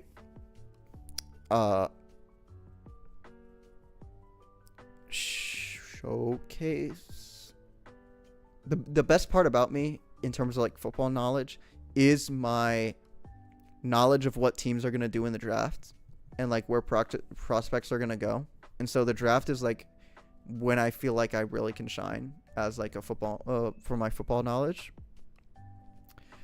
I think that the 2027 quarterback class is supposed to be really, really good, and it's supposed to be super deep. The problem is always in these drafts, how well can you actually develop these players? It doesn't really matter how good it is going into it if you cannot hit on them or you cannot develop them properly. It really doesn't. So I am excited about this upcoming draft class. I'm excited about the prospects. I really hope they pan out really well. Jets are in a bad spot. Jets at one point were supposed to make playoffs. Breece Hall, Garrett Wilson, Tay, and Aaron Rodgers. Good bench wide receivers. Braylon was good too. Yeah, I mean, that's fair. I think that Aaron Rodgers on the Jets was... I think maybe... It was weird because in Aaron Rodgers' last season as a Packer, he started making throws that were super uncharacteristic of how he usually makes throws and like where he usually targets on the field. And so it was really, really weird to see that. Just overall. He turned 40. That's true. But he started like targeting he started targeting parts of the field that he doesn't usually do, which is like what Aaron Rodgers was the best at. So he went to the Jets. Then he tore his Achilles. And then at that point, he's like, all right, he's like 40, 39, 38, something like that. He tore his ACL. He already had a down year. I didn't expect much of anything from Jets Aaron Rodgers, I'm going to be honest. Even as talented as they were, as much as I like Garrett Wilson as a wide receiver, as much as I like Devontae Adams and Breece Hall, I think all four of those are really, really good players. I did not think Aaron Rodgers was going to take them anywhere close to the promised land. Jets are in a bad spot because they have bad staff and no way to instill confidence in their team. Exactly. Yeah, that's what I'm talking about. Plus, I don't believe they can make their players good, like you said. Yeah. He turned 40. It's not surprised that when players leave the Jets, a lot of the time they become magically a lot better. That's true. It's that MetLife turf, man. It is. I don't care if Brady would have won with the Jets. 26. Ooh, what's the year that I think Brady was like in his super prime? 2015 to 2021, Brady could have won with any team. I'm going to be completely honest. He could have won with literally any team. I think Brady was just that good. He was such a big elevator. I think 2022 was when he really started to fall. Tampa was pretty good. That's what I'm talking about. I think the first 2 years of Tampa was good. Then after that, some stuff happened. Not the Cleveland Browns. I'm sorry. The Cleveland Browns are not going to be amazing. I'm so sorry. They're not going to be good. I'm not going to feed you similes. Hi, Vanilla. How are you doing? Ironically, Pete Brady could have won with any team except for last year's Cowboys. Yeah, that's true. No, trust me, I know. That's so funny.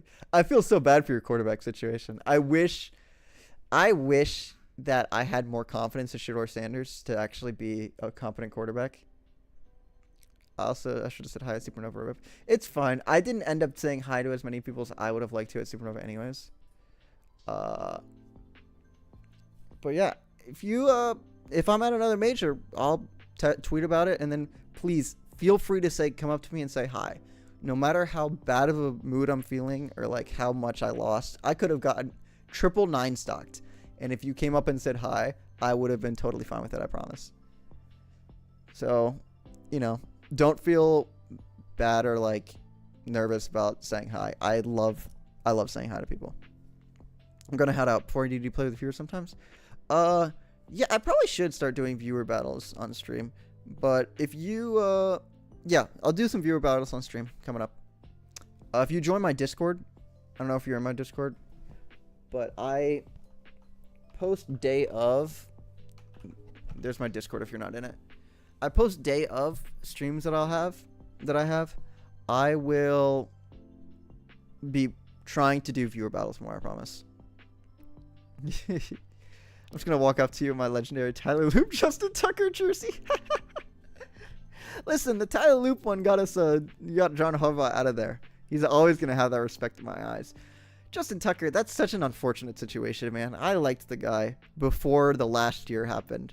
And then stuff came out and I'm like, oh come on, man. Come on. I was gonna get a Justin Tucker jersey. No, I'm not coming anywhere close to it. Everyone loved him. I know. He was a hero for a little bit, and then he became not a hero very fast. Okay, thanks, Kanye. I appreciate it. Also, hi. I didn't see you earlier. Especially after that Lions kick. Dude, I watched that. I went crazy for that live. It was insane. Good for Cam Little for breaking the record, though. I really like Cam Little right now. I think he's sick. I'm probably going to face a Robin. Loop's so good, to be honest. Light's just too bright. Yeah, dude, he's got to start kicking better, man. I want to like Loop so badly, but he's got to start making some kicks. He really does. Told my father, by the way, if he hits this kick, it's the record. Then he hit it. And that's the whole story. Actually, we weren't that excited, to be fair. That's fair enough. That was when we were 2-0 and we were 2-1. Oh, 1-1. And it was between going 2-1 or 1-2. And I was like, literally, I did the same thing. My mom was sitting right there, and I said, Mom, if he hits this is the record and we win the game. And it bounced off the crossbar, and I went, oh no! And then it went in, and I went, oh yeah! Everyone was freaking out to not lose to the Lions, though. Yeah, I mean, it would have been a massive. From what I remember from that year was just very tumultuous at the same time.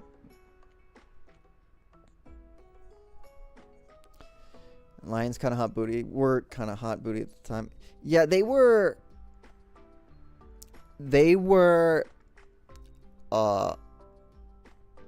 was like first year of Dan Campbell. And it was a super exciting team. I love Dan Campbell as a coach. I think he's amazing.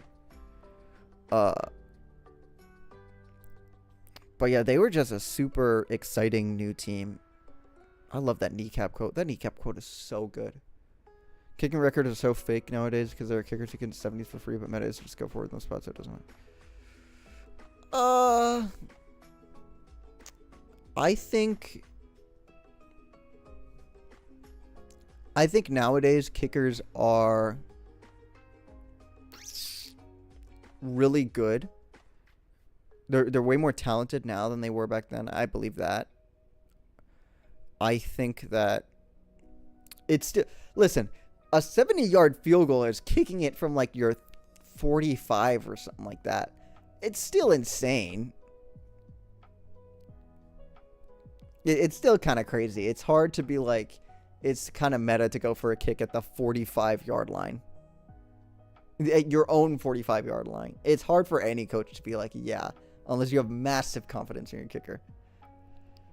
Would have been broken by the Cowboys, but couldn't stop scoring touchdowns. Dude, Brandon Aubrey is due for a record-breaking kick. I cannot believe he hasn't gotten it yet. Touchdowns in Dallas must have been from the visiting team.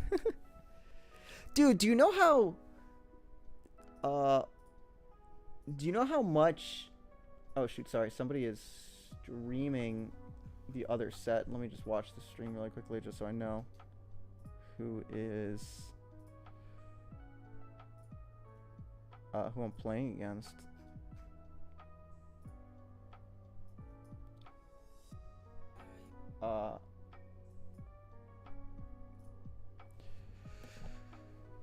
Do you know how much I've been watching like opinionated takes on shows, and they're already putting George Pickens as a better wide receiver than CeeDee Lamb already? I mean, that's unbelievable. Just how many people actually think George Pickens is a better wide receiver than CeeDee Lamb right now? I think that's insane. If preseasons counted, it would have already been broken last year. That's true. If preseason counted, Ravens would be 17-time world champs. Preseason champions! Listen, the Browns and the Bears are off-season champions. We are preseason champions. Nobody can take that from us. Pickens is fire. I think Pickens is great. I don't think Pickens right now is better than CeeDee Lamb. I probably will get... Maybe Pickens is going to pick it up. Yeah, maybe Pickens is going to pick it up this coming season, and maybe we'll make it a different discussion. I think right now it's super early to take that crown away from CeeDee Lamb of like better wide receiver in Dallas to George Pickens after like a hot year. It was like 7. Yeah, it was because we went from 2013. It was like 8 years in a row because we went from 2014 to 2021 without losing a game. Yeah, it was 8 years. Because the 2014-2021 season is like 2 different ones. Steelers had so many diva wide receivers. Yeah, dude, it's insane. They're really good at... I was watching Urinating Tree talk about this. The Steelers are really good at picking super talented wide receivers and then getting out of their contracts and getting out of the situation before they turn nuclear. They were very, very good at identifying when stuff was going to go downhill. And I think that is insane. They were just super good at doing that.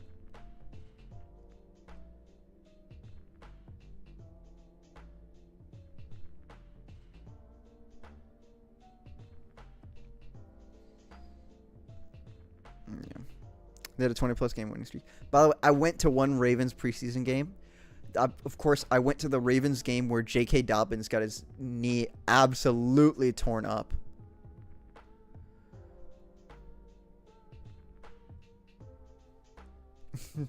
And then I didn't go to a Ravens game for a long time after that. And then I went to the Ravens game where Lamar Jackson faced the Broncos, got tackled on the first drive, slammed his knee into the ground, and then didn't play for the rest of the season. That was so the only Ravens game I've been to. Major players have been injured. Stay home. I know, dude. I know. I want to go to another game so badly, but I don't want some people to get injured. Juju and Chase Claypool weren't that bad. Juju was a scenario in which just he was a diva and gave players, like opposing players, too much ammunition and like too much bulletin board material, which does matter. That was the problem with Juju. Banned from M&T Bank, not just M&T Bank Stadium, actual M&T Banks. I'm just banned from uttering the word Ravens. Chase Claypool was somebody who just seemed like a diva outside of the, like in the locker room kind of thing, more than Antonio Brown or Deontay Johnson.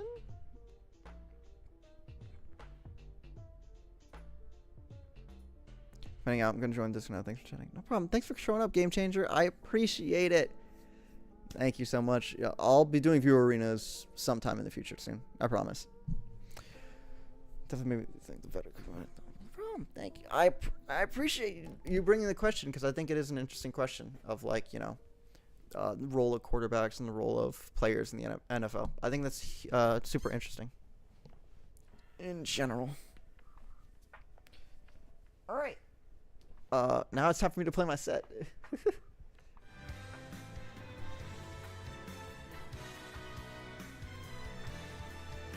'Cause when I actually feel bad for me though, I can't genuinely can't sleep a minute or Jones. Thank you. I appreciate it. You too, Game Changer.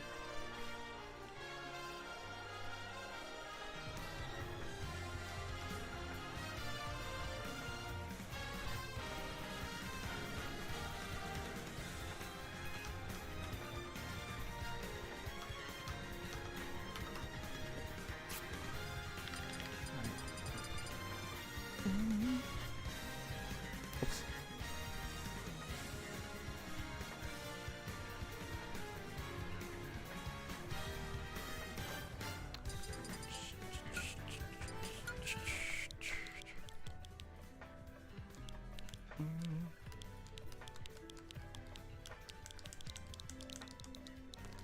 Boom, boom, boom, boom, boom.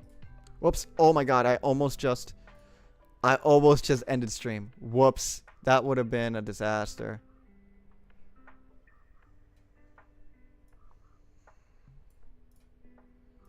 Okay.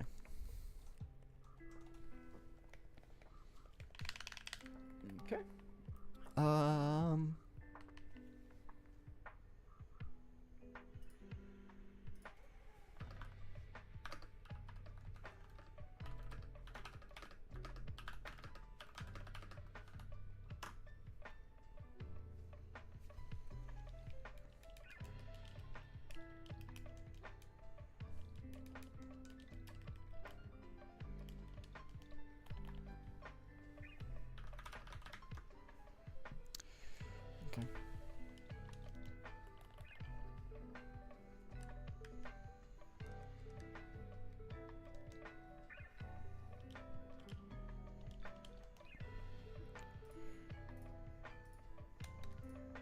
Uh.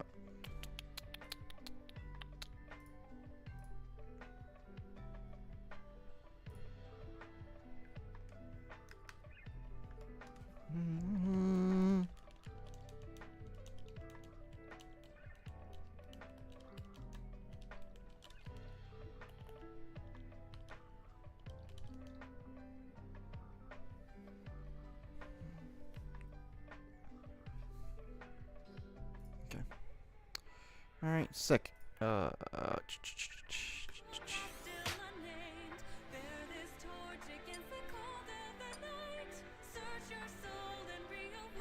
Yes.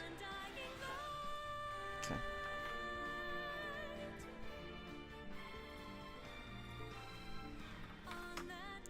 Okay.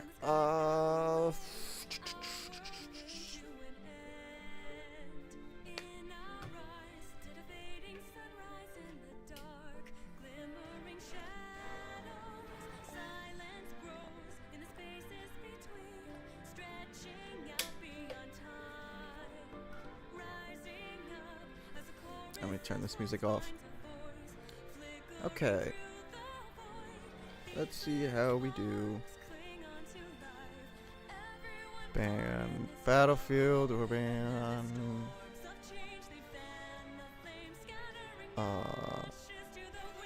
small. So we got Smashville FD. We're probably going to Smashville. I'm very surprised if we go FD. Yep.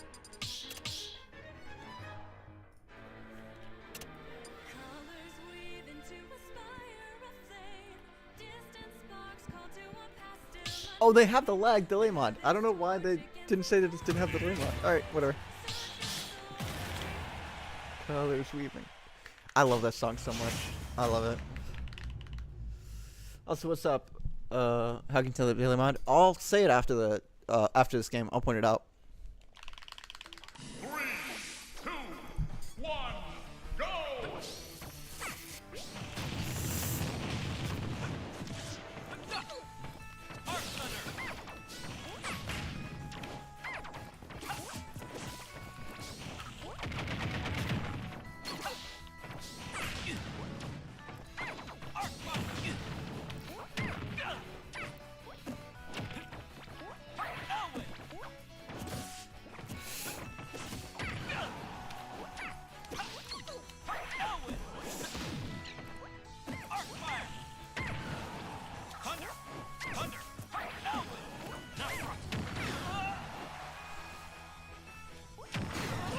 Nice.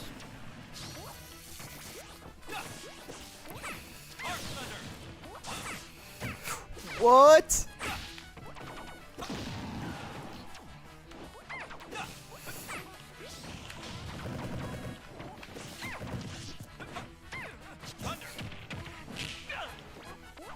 Holy jump pop. Yeah, I saw that too.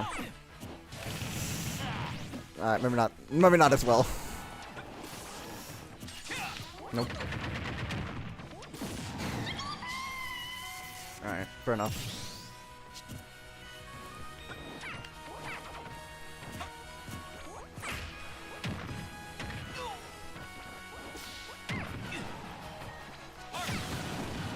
I'll take it.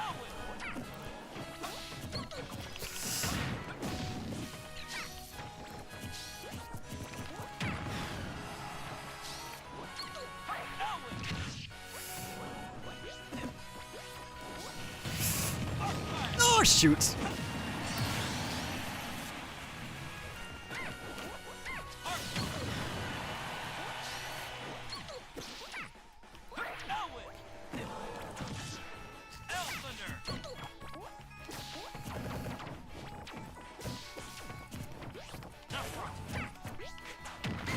I'll take it.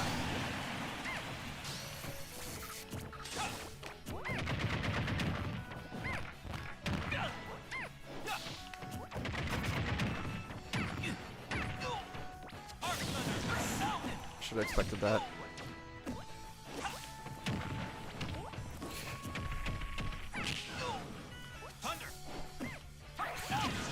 Really?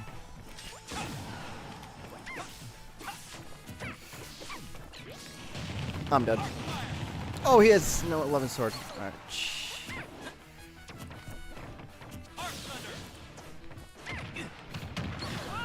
Woo! I got hella lucky that he had no 11 sword. Oh my god. Whew. That is funny. Scratching out the thunder spell is awesome. Alright. How'd you tell? Alright, so for delay mod, I have this delay mod. It's called Delay Mod Online Deluxe.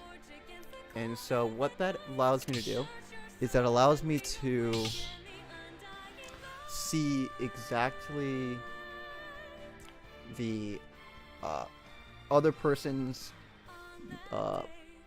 milliseconds speed time, and it allows me to see if they also have online delay deluxe. So if you see whoops, if you see this, which is not my name, but it has words on it, that means that they also have the online delay mod deluxe.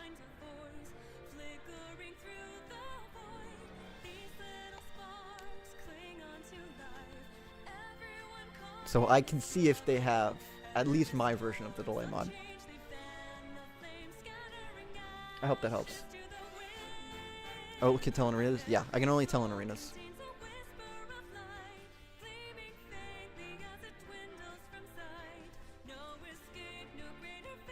Okay, I'm turning this to like...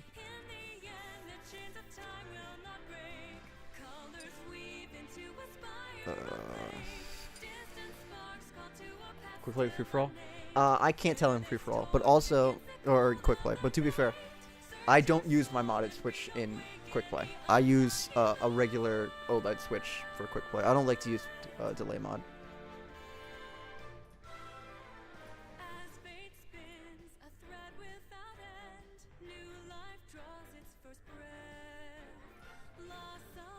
Just as like a disclaimer. Don't you risk getting banned from online for using it anyway? They say no. I choose to believe that it's a yes. Can you tell when people use the mod in quick play? Kind of. It's a little bit of a...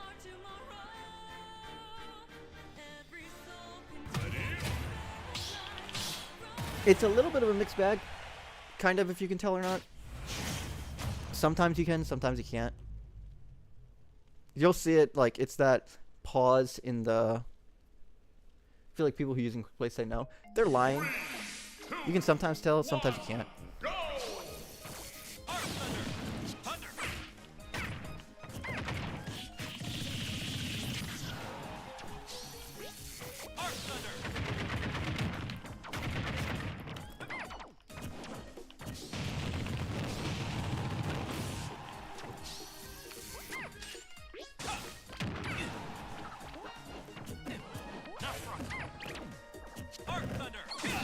I knew that was coming. I couldn't avoid it.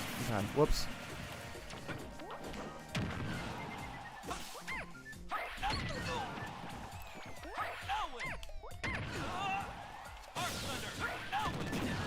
That was a really good placed neutral B.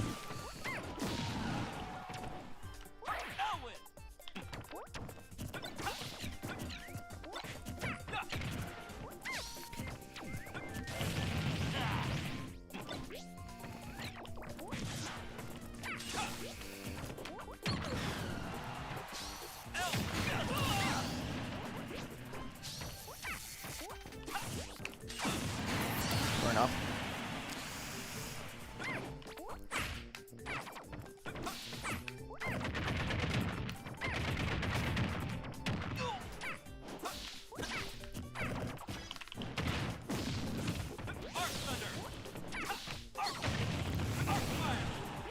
Kind of surprised that I didn't priority through that.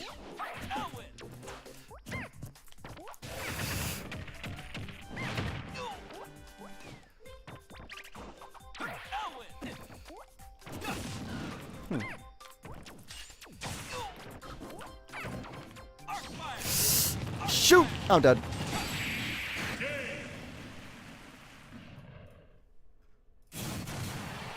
It seems our fates are joined. Think some shielding and some move makes it suspect. A little bit.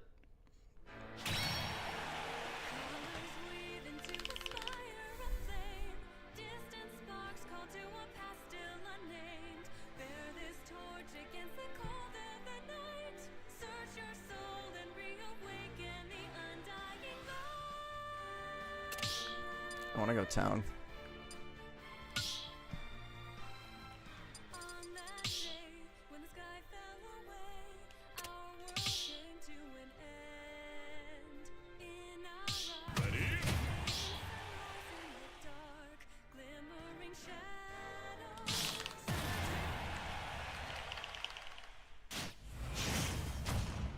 Okay.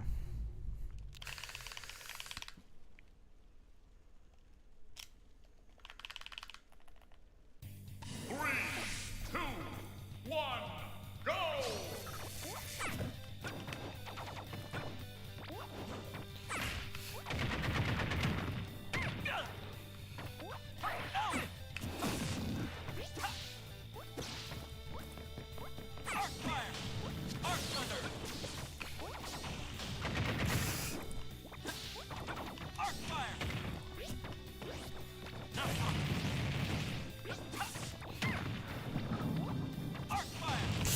Oh, yo.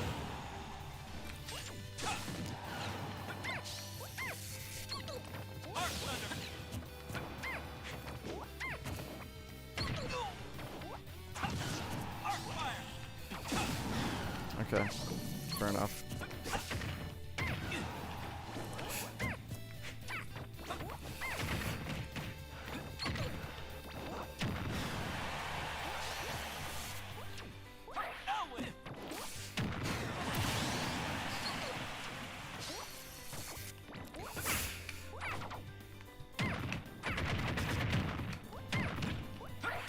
That was a really good tech. Oh my god.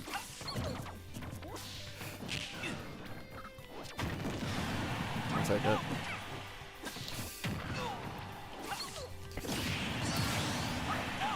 I won't take that though.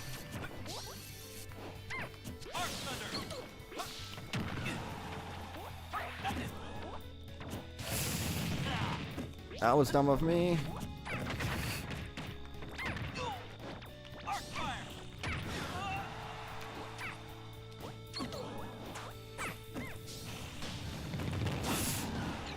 Okay, don't do that next time. Got it.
Nice. Huge. Wow, that was a really good sequence. Whew. What's up, Bruce? How you doing? Gosh, I haven't seen recovery a little bit, yeah.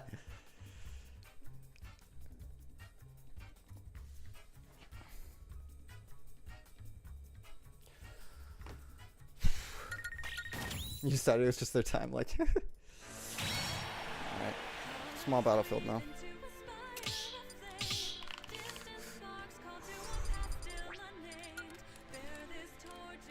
Nope, wrong one.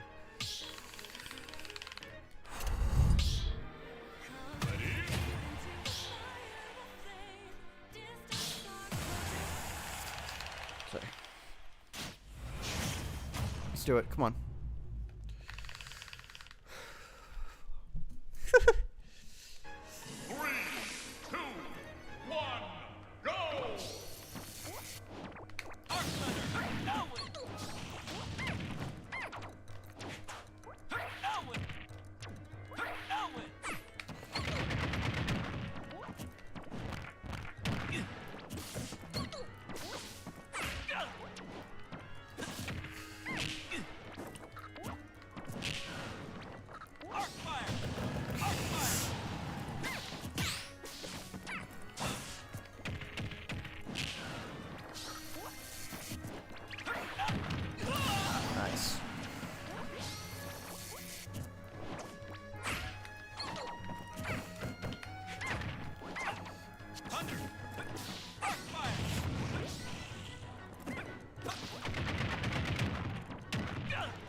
I'm not from Chile.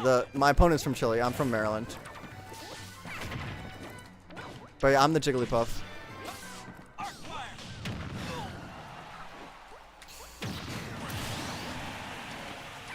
Pro focus.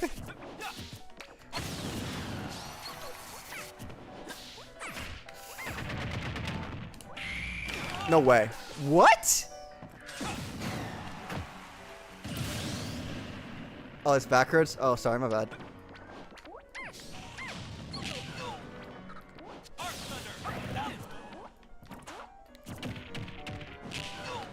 Jump.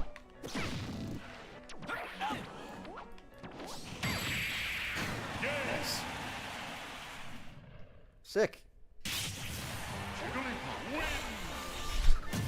Nice. Alright, sick. GG's. It's not backwards. I can tell what they meant. They meant like the top two. The player 1 and player 2 weren't the same thing, which is fair. I mean, that's fair.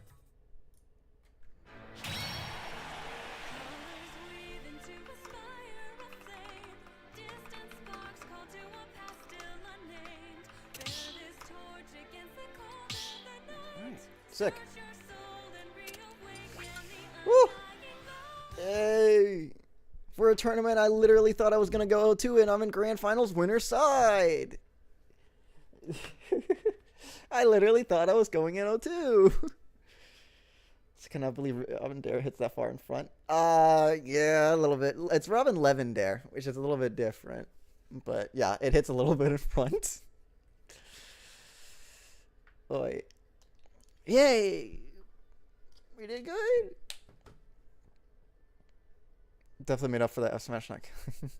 Oh, dude, I cannot believe that F smash did not kill. Are you kidding me? That was the frickin'. Oh, that was the frickin'. Kill screen knockback. Oh, that's so annoying. If it wasn't kill screen, I would have got it. Dang it.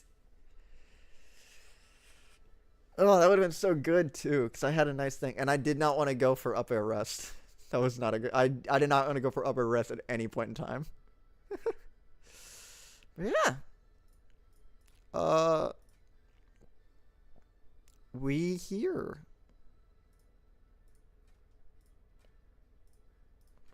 That was karma for reading chat. Listen, man. After I started like really getting in the groove of things, I'm like, all right, let's have a little bit of fun.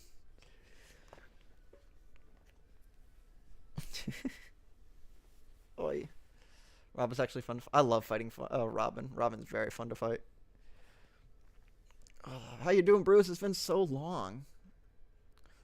I'll say also, sorry I didn't say this before. Hi, Huarachi.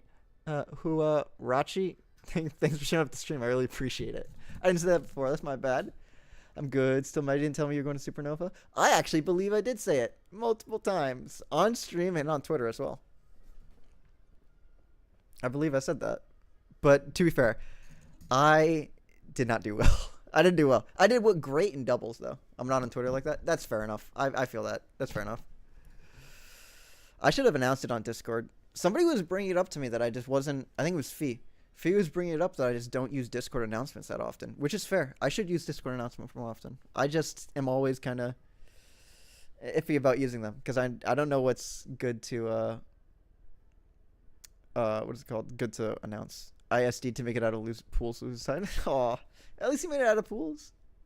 Same curse, different tournament. True, that's fair. That's fair. What is it talking about? I lost to Amir the Luigi, who's like insanely good. But oh, that's brutal. Oh, that's very brutal. I get you now. That sucks. I lost to Amir the Luigi in winners. I should have won that. I played really, really badly. Actually, I played really well. I just made dumb decisions last stock. I was up 2 stocks to 1 every game, which kind of sucks. And I just made dumb decisions. It happens. I was less upset about that one and more upset about the Yoshi I lost to in pools too. I lost to Yoshi. There's a couple things that went wrong. I didn't eat food, and so I was hungry. Plus, my controller broke. But at the end of the day, I definitely should have gotten it done. Turning nerves definitely hit differently in person. Yeah, I feel that. It for sure hits differently, especially since I don't go to many in-person tournaments. I always say, I'm like, I should have done, this tournament I decided not to do an in-person tournament the week before to get, like, ready. But I decided not to do this time, and I'm like, Riptide? When's Riptide?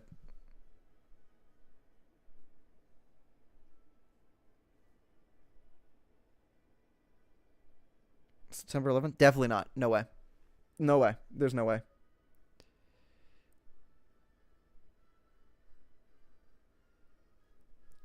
If it was in like December or January, I would have been down. Speaking of which, let's make big moves. That's the one I'm really considering. Let's make big moves is the one I'm really, really considering. I'm there overused. Let me know. I will. For sure, I'll let you know. I probably might make a decision about it in like a month or 2. But yeah. It won't be that hard to do it. I'll just Amtrak it and then just stay in the hotel. I'll buy you halal. Ooh, that sounds awesome. I'm down for that. Hopefully the cyclospora thing goes away, in which I can like actually eat vegetables outside now. I'm so scared of eating vegetables. I don't want cyclospora. I don't want to end up like Cody Schwab.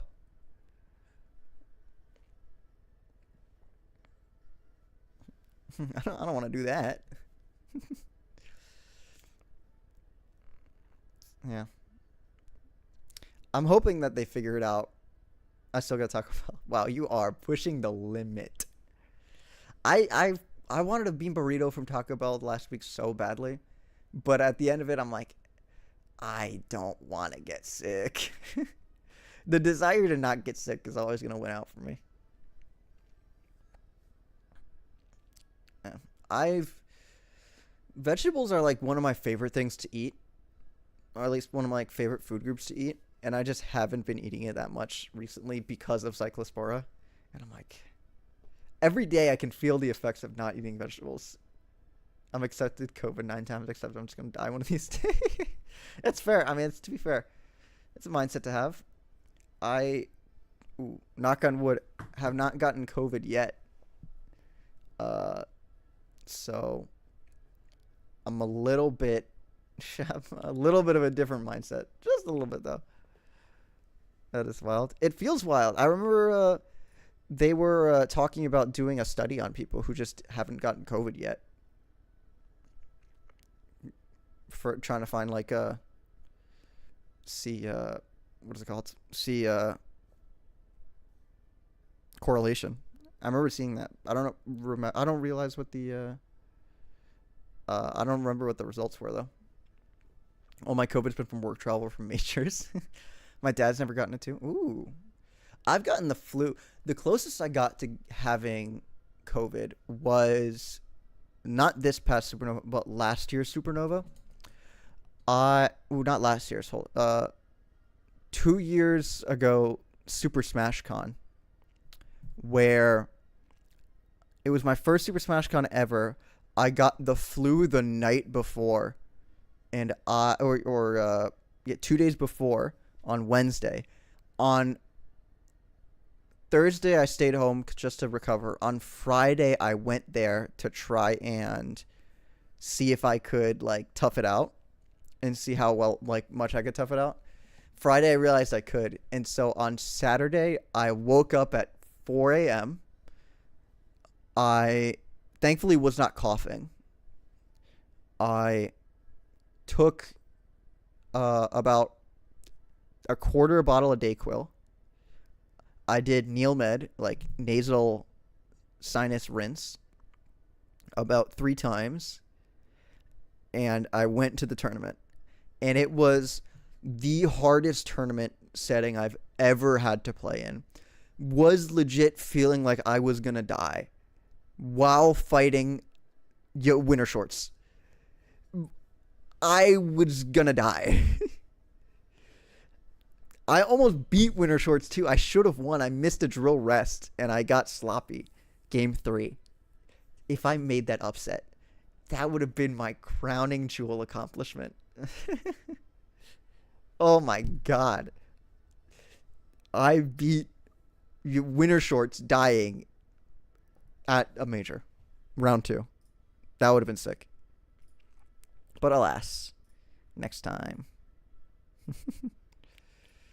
Yeah,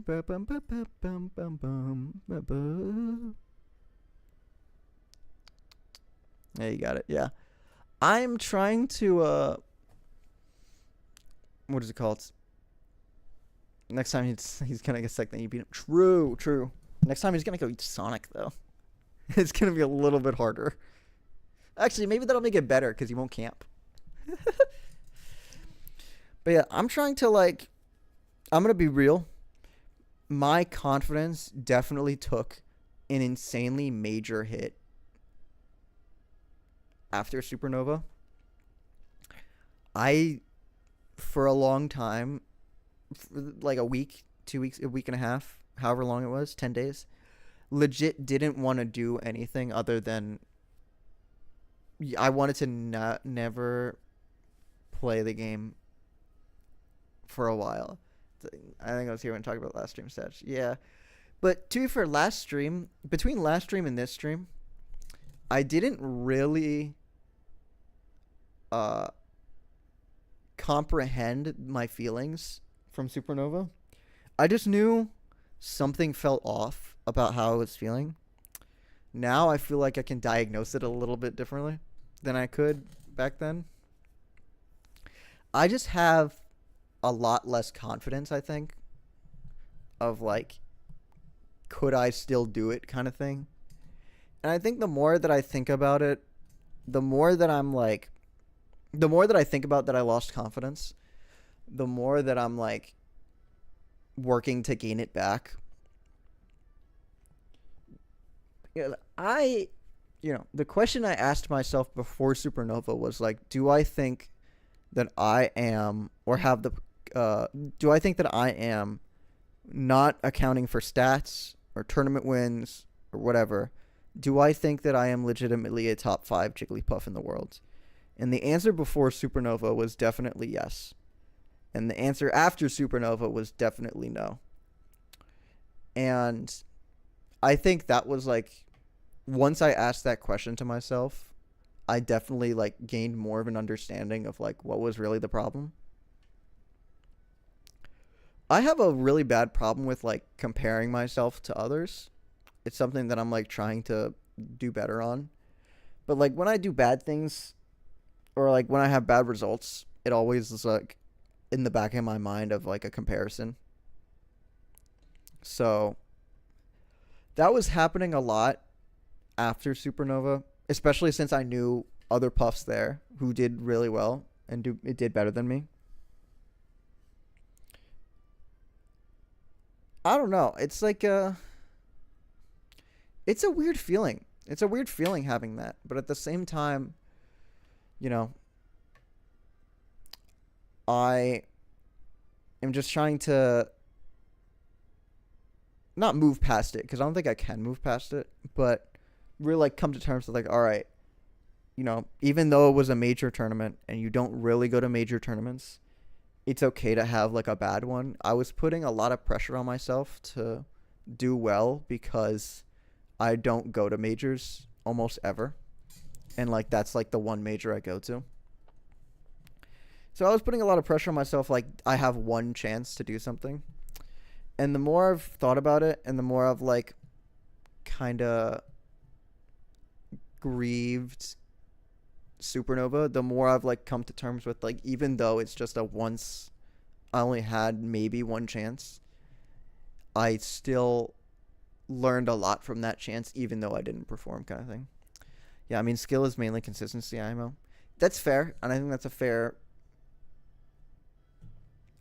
fair point of like consistency usually is skill. And it's consistency is definitely an area that I need to work on.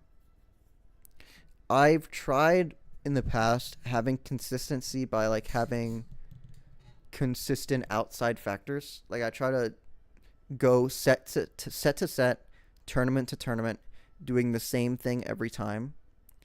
Because if I do the same thing every time, then it's easier for me to identify what I did differently to be wrong. The more I've done tournaments, though, the more I've realized that that's not sustainable. And that I need to get better with different outside factors. Which is, an unfortunate reality check, but I think it's a good reality check to have. Consistently, why it's bad to compare single result majors, even though it's hard. Like RMA is the best, because you beat Leo. Yeah, I mean that's fair. I just, did I think that I have the capacity to make top 128 at Supernova? Yeah, I definitely think. Well, I definitely think I could have made top 28 at Supernova this past couple weeks ago. It's okay that I didn't, and that's like what's made me feel a little bit better is like realizing that it's okay I didn't do that. I think you're on the right path in terms of the mindset. It's like the job hunt. Just because you submit applications doesn't mean you're gonna land the job. Change that strategy to make that one app worth. Yeah, you're right with that. Because that was a one-off good result, which is what the other direction is. So like, yeah, that's fair. I mean, those are really good points, and I think it's easy to like, what I've realized more and more. It's easy to say what the right thing is and to have it come out of my mouth what the right thing for me to think is. But, thinking it is always actually thinking it and actually applying it is going to be the main difference. And, I think that I'm saying the right things. I think I'm thinking the right things. I think a week ago I definitely was not. So now it's just, making sure that I can follow up on it and I can keep that over a longer period of time. Because,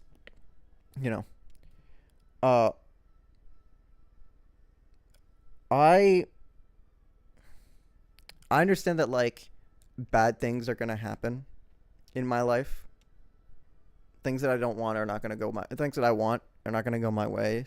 Things that I want to be good at, I might not be good at all.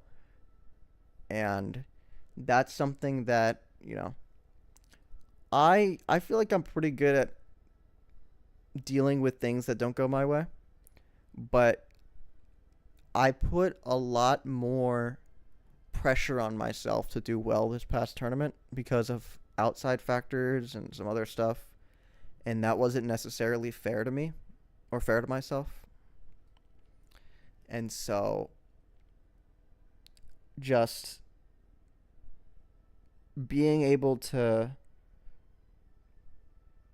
understand that bad things might happen for things that I put a lot of pressure on myself is like something I'm trying to get better at feeling. Because I've had a pretty good mindset for things that like don't go my way, that I have like medium pressure on myself to do well on. But like this was one of the only times that like I had a high pressure and high value on something that that I didn't do great on, and it was like it shook confidence a lot, kind of thing. But again, I feel like I'm thinking the right things now. I think I have a really clearer path of what I should do and what I want to do. And so just kept following up on it and making sure I'm doing it. I think it's going to make a huge difference in a couple of days. Yeah. Talking about it helps, I'm sure. Yeah, I'm very fortunate to have an outlet to do that, whether it be friends or stream. I think both have been really, really helpful. Yeah, I mean, I don't know why I'm trying to continue the sentence. That was kind of the end of the sentence. Talking about it helps a lot. I like talking, so.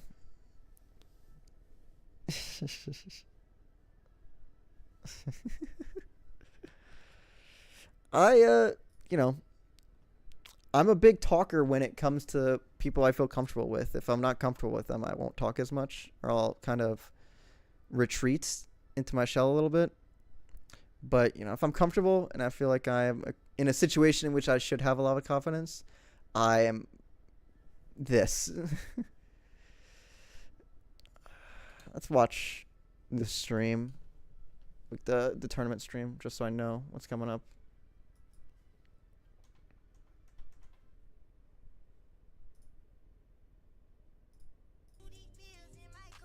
That is copyrighted music. I can't play that. Oh, I do not want to. Oh, yeah, sure, go ahead. I do not want to fight a Kazuya. Please do not make me fight a Kazuya.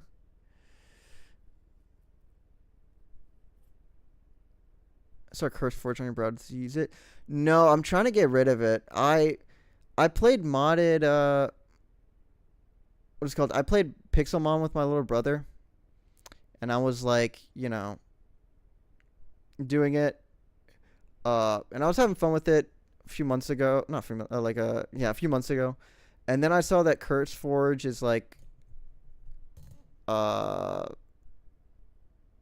don't believe I actually have a wolf.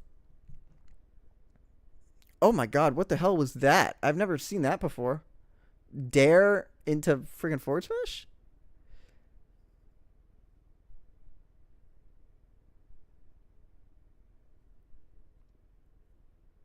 Fair frame trap. I didn't realize that was a thing.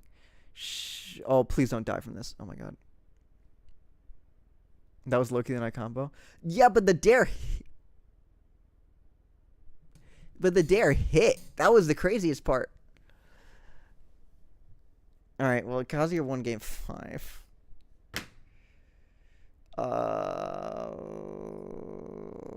Not great.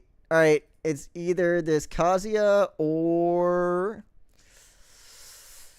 Robin. And I know which one I want to fight. Let's see if have I fought this Kazuya before?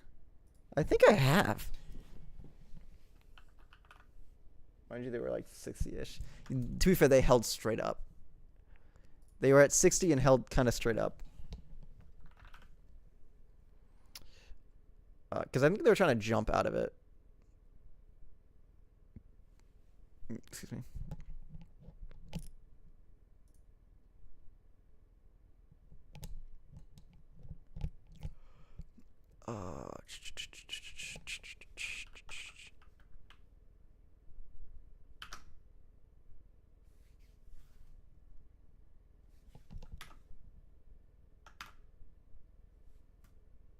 I have fought them.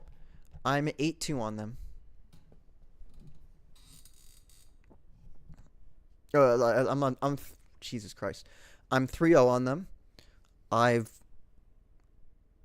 won 8 games. They've won 2, but that's not any kind of a difference. That doesn't really make much of a difference. It's freaking Kazuya can kind of kill me whenever they want. I'd get you if it was just like an up smash. That's just a thing that hits the entire universe above and below. I agree. I don't like Kazuya at all. I think plus invincibility. I agree. Listen, I agree. I'm there. I'm right there. Just gotta play devil's advocate a little bit. I gotta be fair. A little bit fair. It's late and I'm tired. It's late. It's fair. I should probably play some music so it's not just me in the freaking quiet. Alright, good luck, good luck. I need to sleep for work tomorrow. Alright, appreciate it. See you, Bruce. Thanks for coming.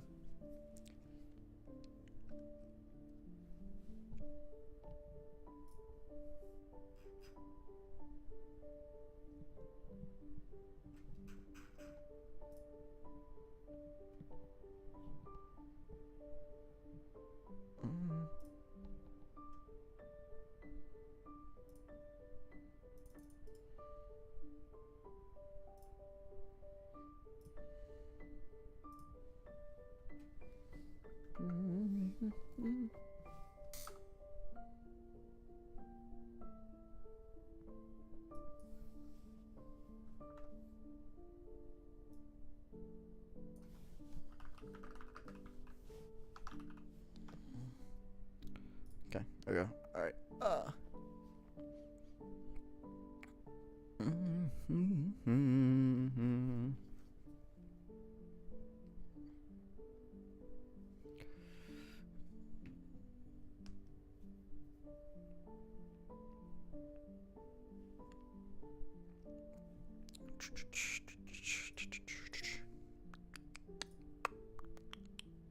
Hey.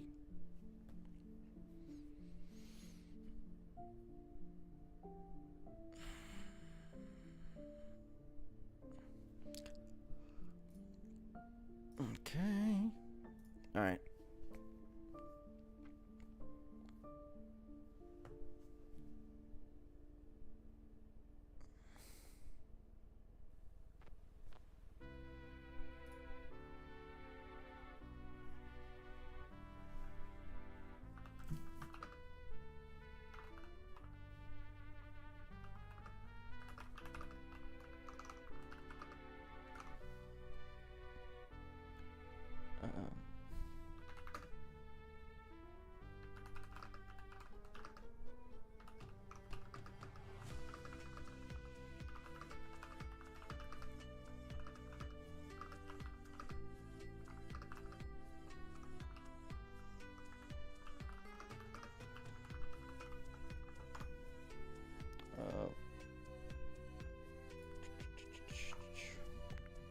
Okay.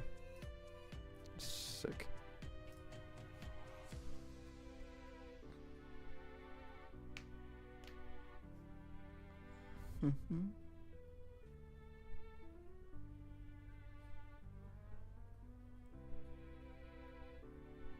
Oh my god.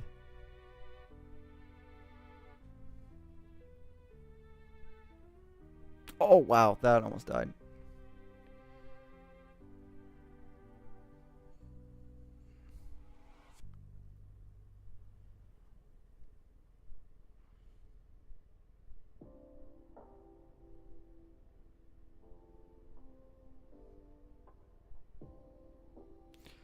Nice. Nice forward smash.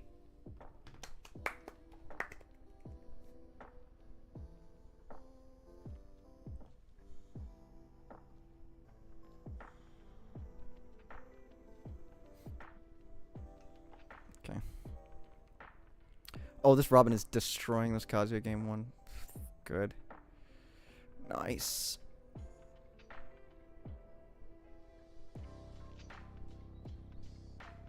Okay. Well, that's game one. Alright. Maybe I should take the chat off. Just in case. Just in case something happens.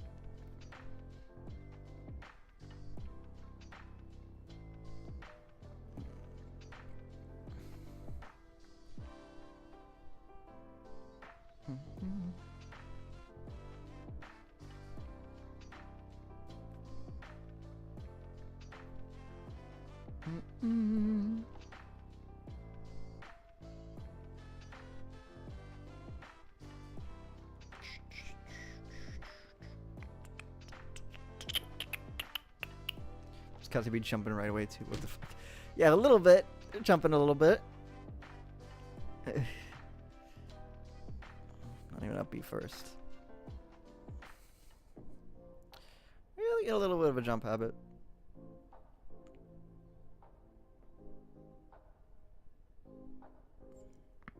If the Robin wins game 2, I'm gonna go to the bathroom. Pretty much get ready for the set.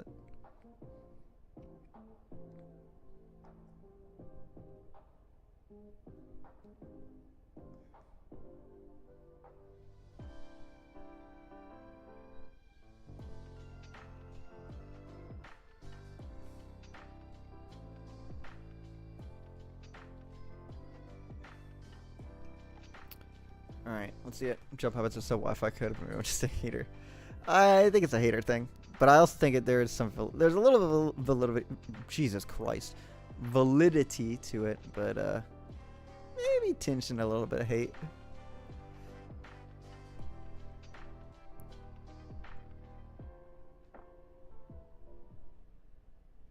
Oh my god.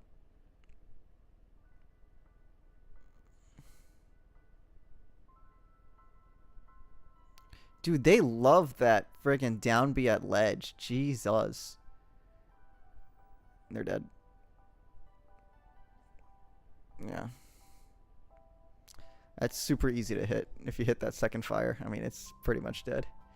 Habits generally exist because they don't get punished, and it's notably harder to punish certain things on Wi-Fi. Fair enough.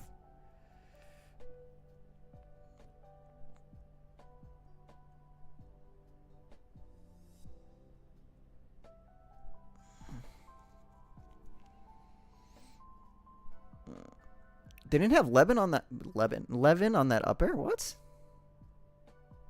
Why not? You're dead.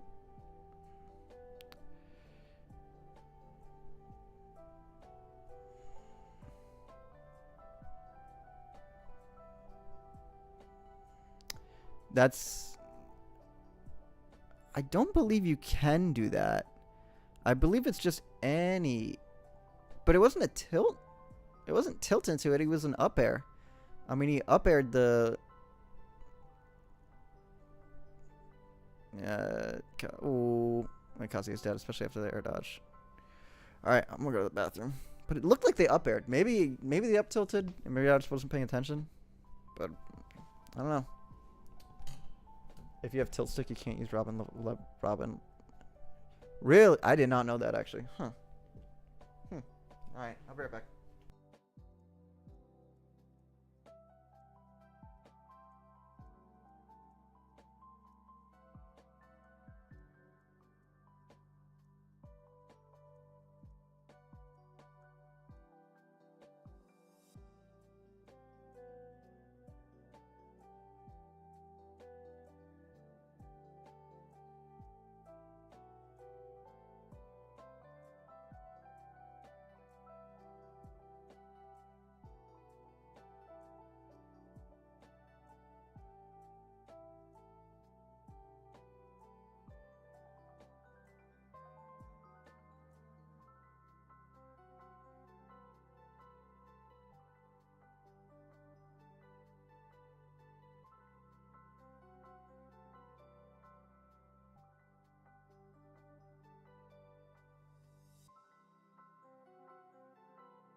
Alright, whatever.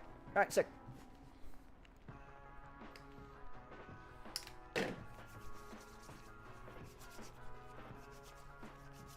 This Kazuya's getting wrecked by this Robin. Jesus.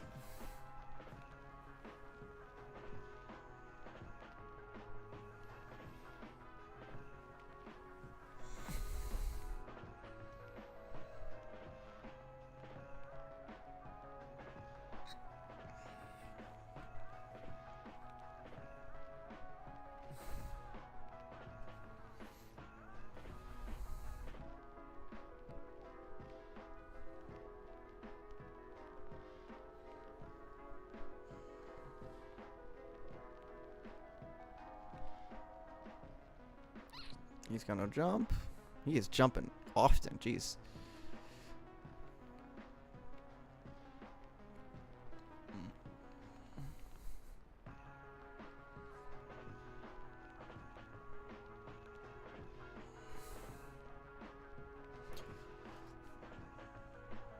Oh my god, imagine.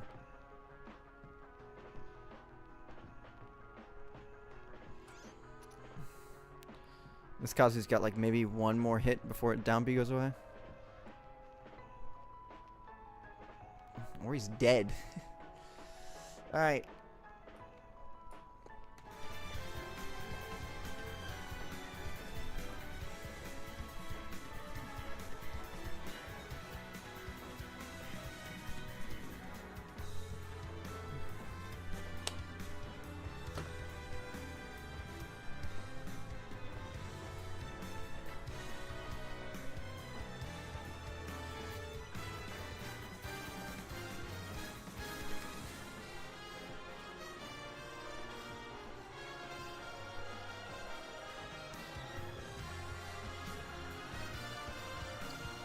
Kennedy?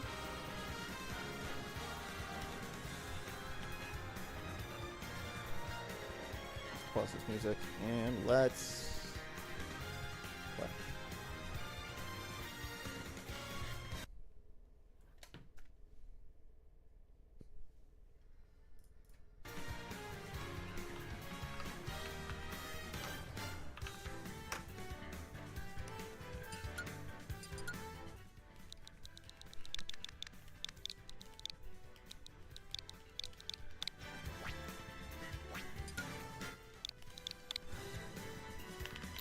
That's sick. Step into the ring. Colors weave into a spire of flame. Distant sparks call to a past still unnamed. Bear this torch against the cold of the night. Search your soul and reawaken the undying light.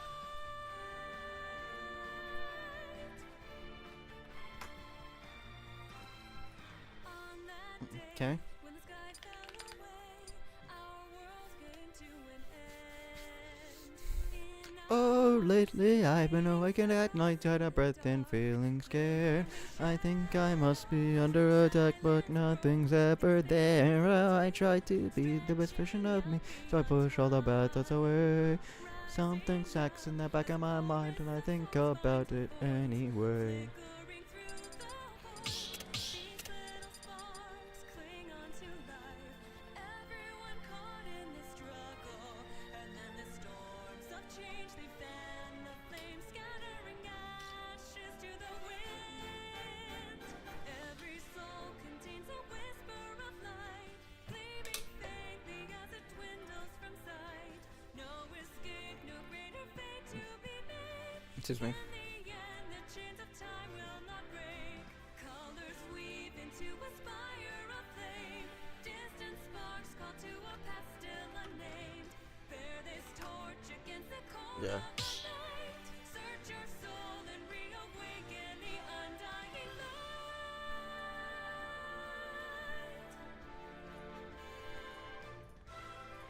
Alright, let's do this. Fate spins, blood without end. Oh, New life draws that's not updated. breath. Oh, it is. Blossoming in a soil There you go. reclaimed from the past, where destiny holds fast. Here where we stand, hand clenched in hand. Everyone caught in this struggle. This is the day we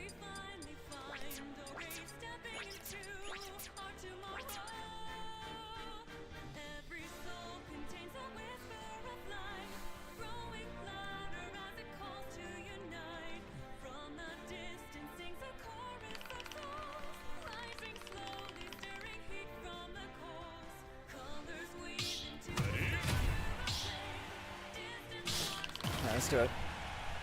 Come on.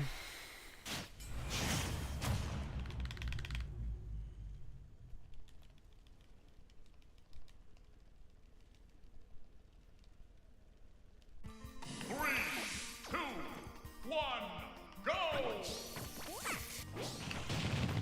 Arc Thunder!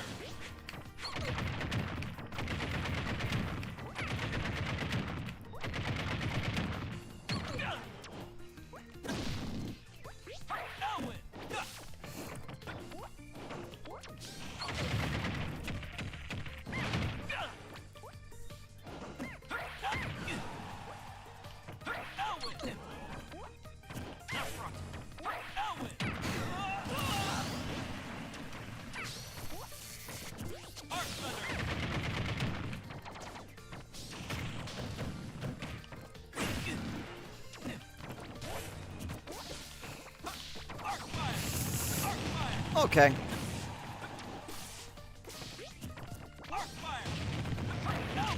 Ooh, that was a mess up here.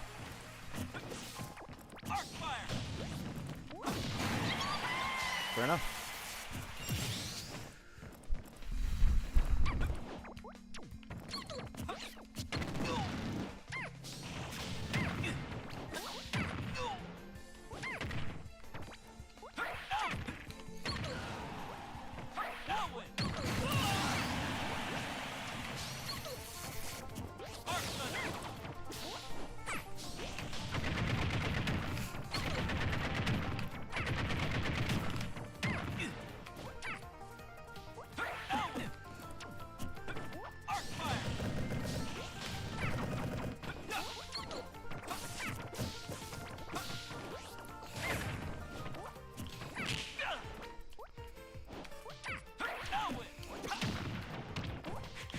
I.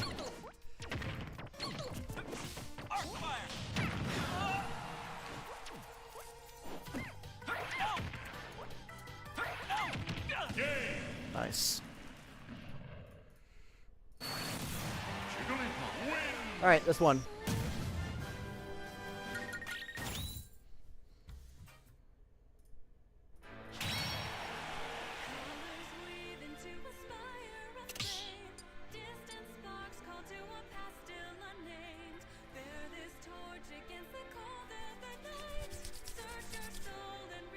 Band Yoshi's and band Hollow Bastion. Those are the two bands I have to do. Yoshi's is available.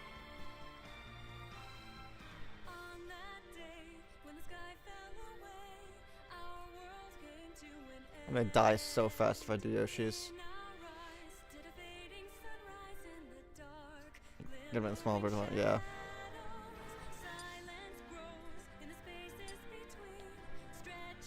Okay.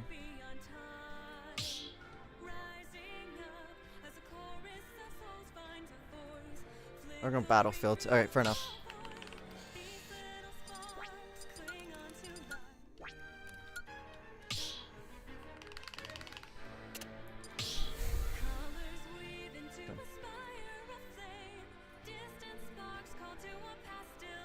We'll swap it because it's going to be like that. Just in case someone comes in and is confused.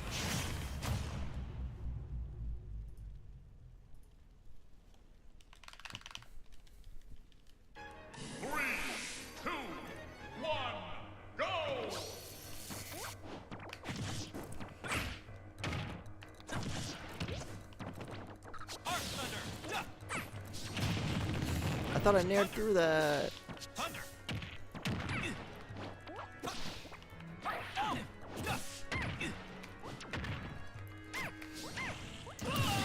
Brutal, very brutal.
whatever.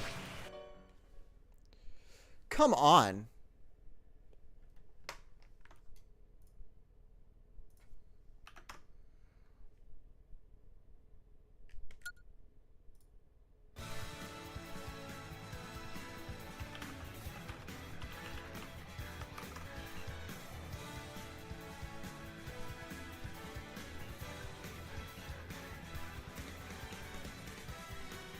Oh my god, the streamer switch bugged out.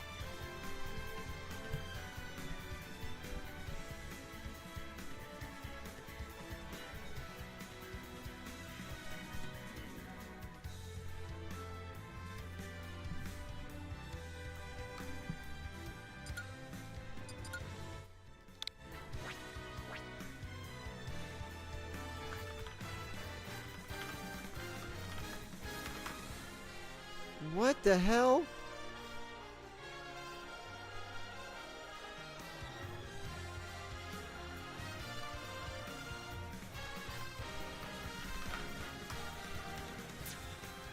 Oh my god. Come on, man. I was doing so well.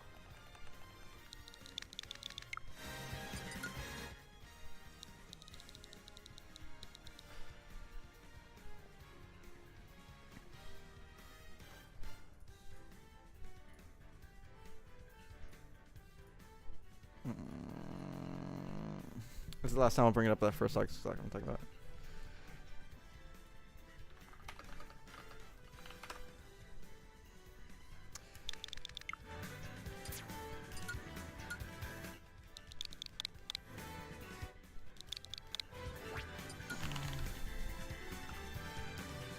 Step into the ring.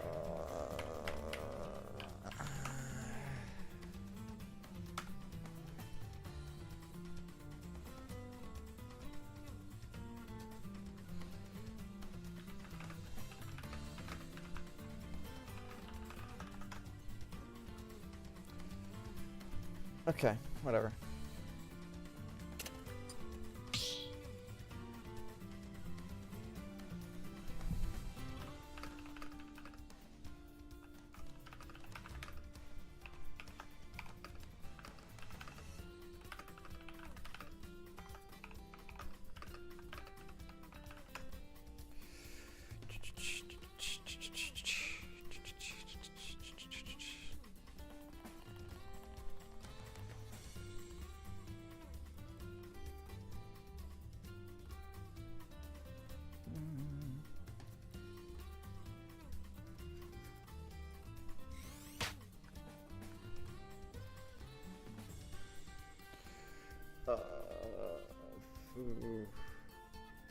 I'm down to just... I don't know what I'm down to do. Should I just restart the game? Like, just start from beginning of game?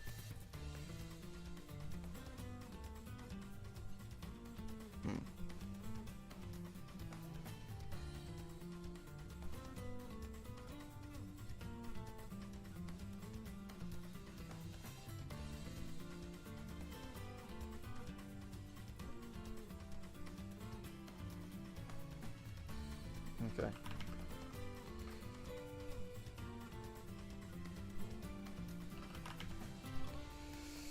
Alright then.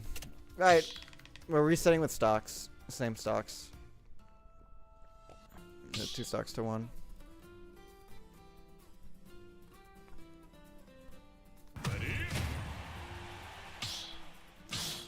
Alright. Whatever. Yeah, I know. I freaking have him right after it.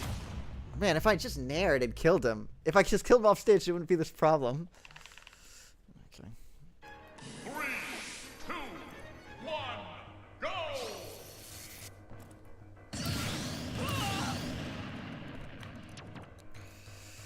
Whatever.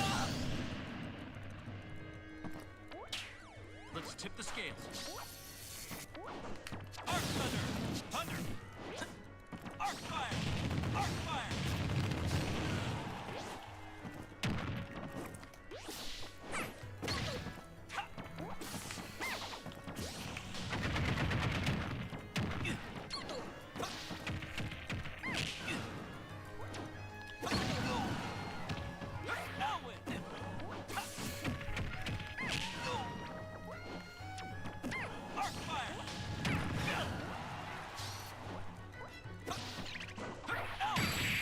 Alright, whatever. I still got it.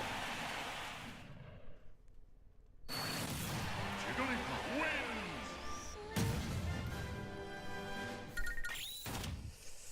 Come on, man. Like, what? Alright, whatever.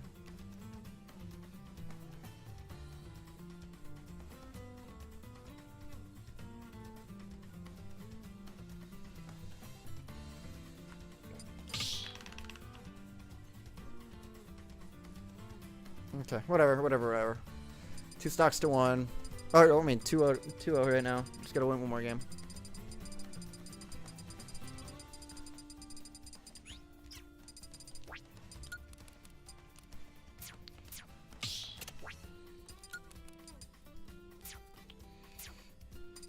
Let's see if Bro's got another layer. Yeah, we'll see.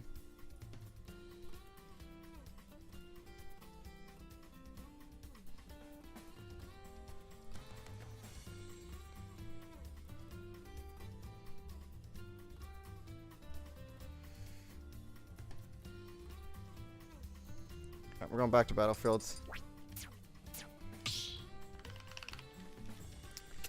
Active plus down smash? It's active enough. I don't know the exact like amount. I have to time it pretty well. I can't like let it go. Gotta find out. That's true.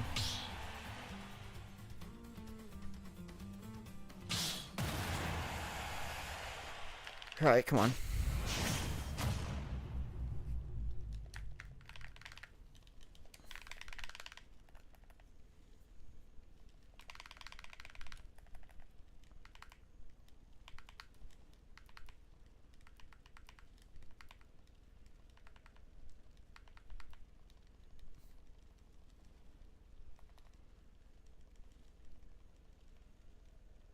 Just take forever, Jesus.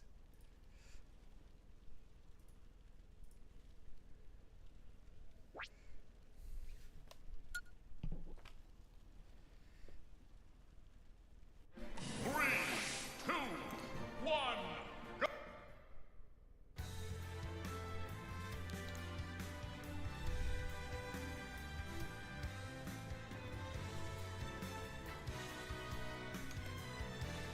My arena crashed. What the hell?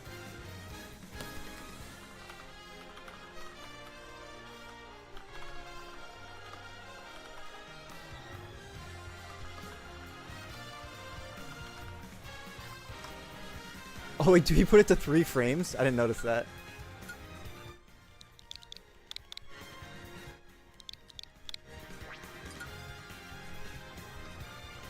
Step into the ring.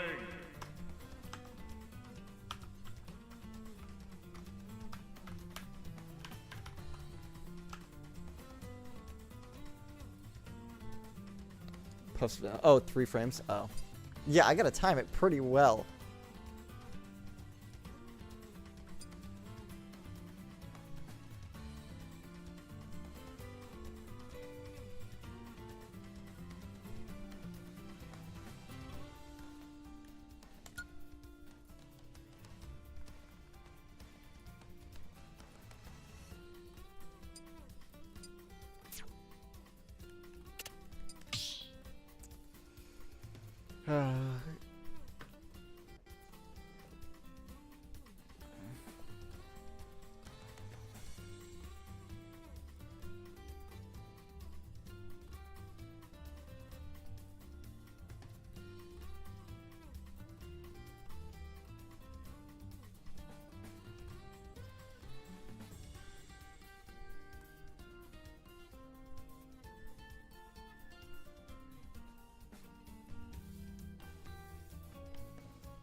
Come on. Alright, there you go.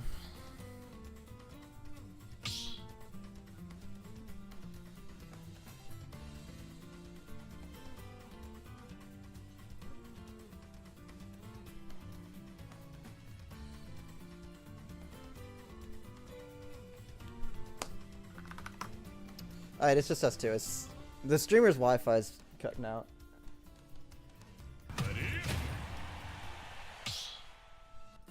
Question is, why wasn't this happening as the other rounds? It's because it's not me, it's the streamer.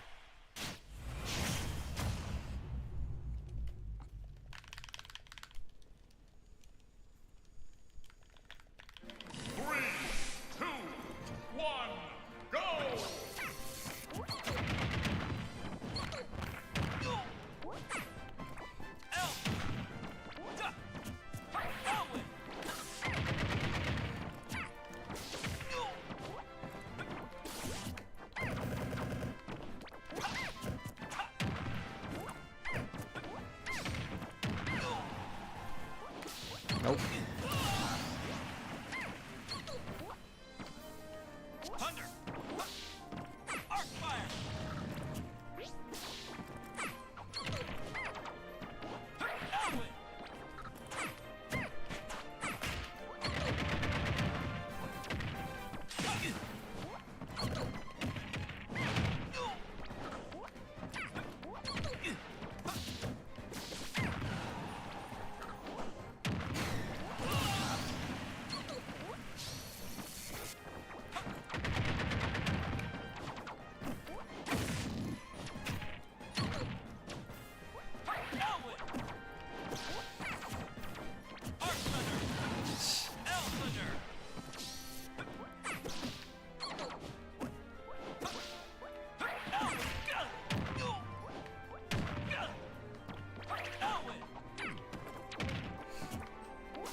Sick. Alright. GG's. Hello, Scratchers.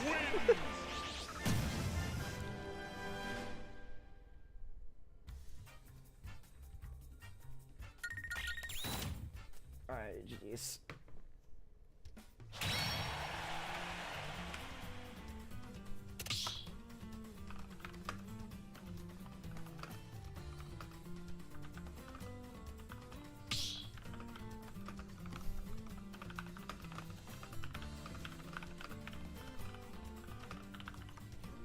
Could have rested instead of second air truth nuke.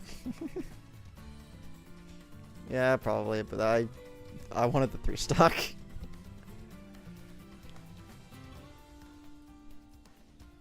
Alright. Sick. Nice. Whee! Also, they can tech that rest if I rest there. Apparently they can tech that for some reason. I don't know why they can tech it, but they can.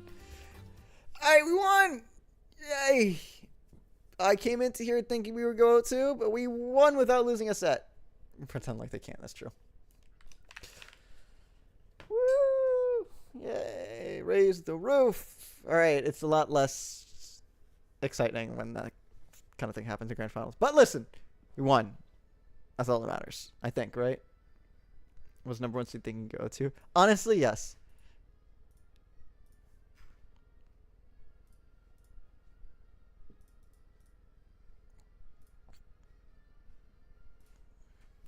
All right. Yeah. Thank y'all for showing up. I appreciate it. It means a lot. I'm gonna download this VOD. I'm gonna get some sleep. It'll be nice. And yeah. The controller is pretty good. I like it. It's just a little uncomfortable right now, but you know, the way to solve that is just more playing so until it gets comfortable. And yeah, I'll see you guys later. Goodbye.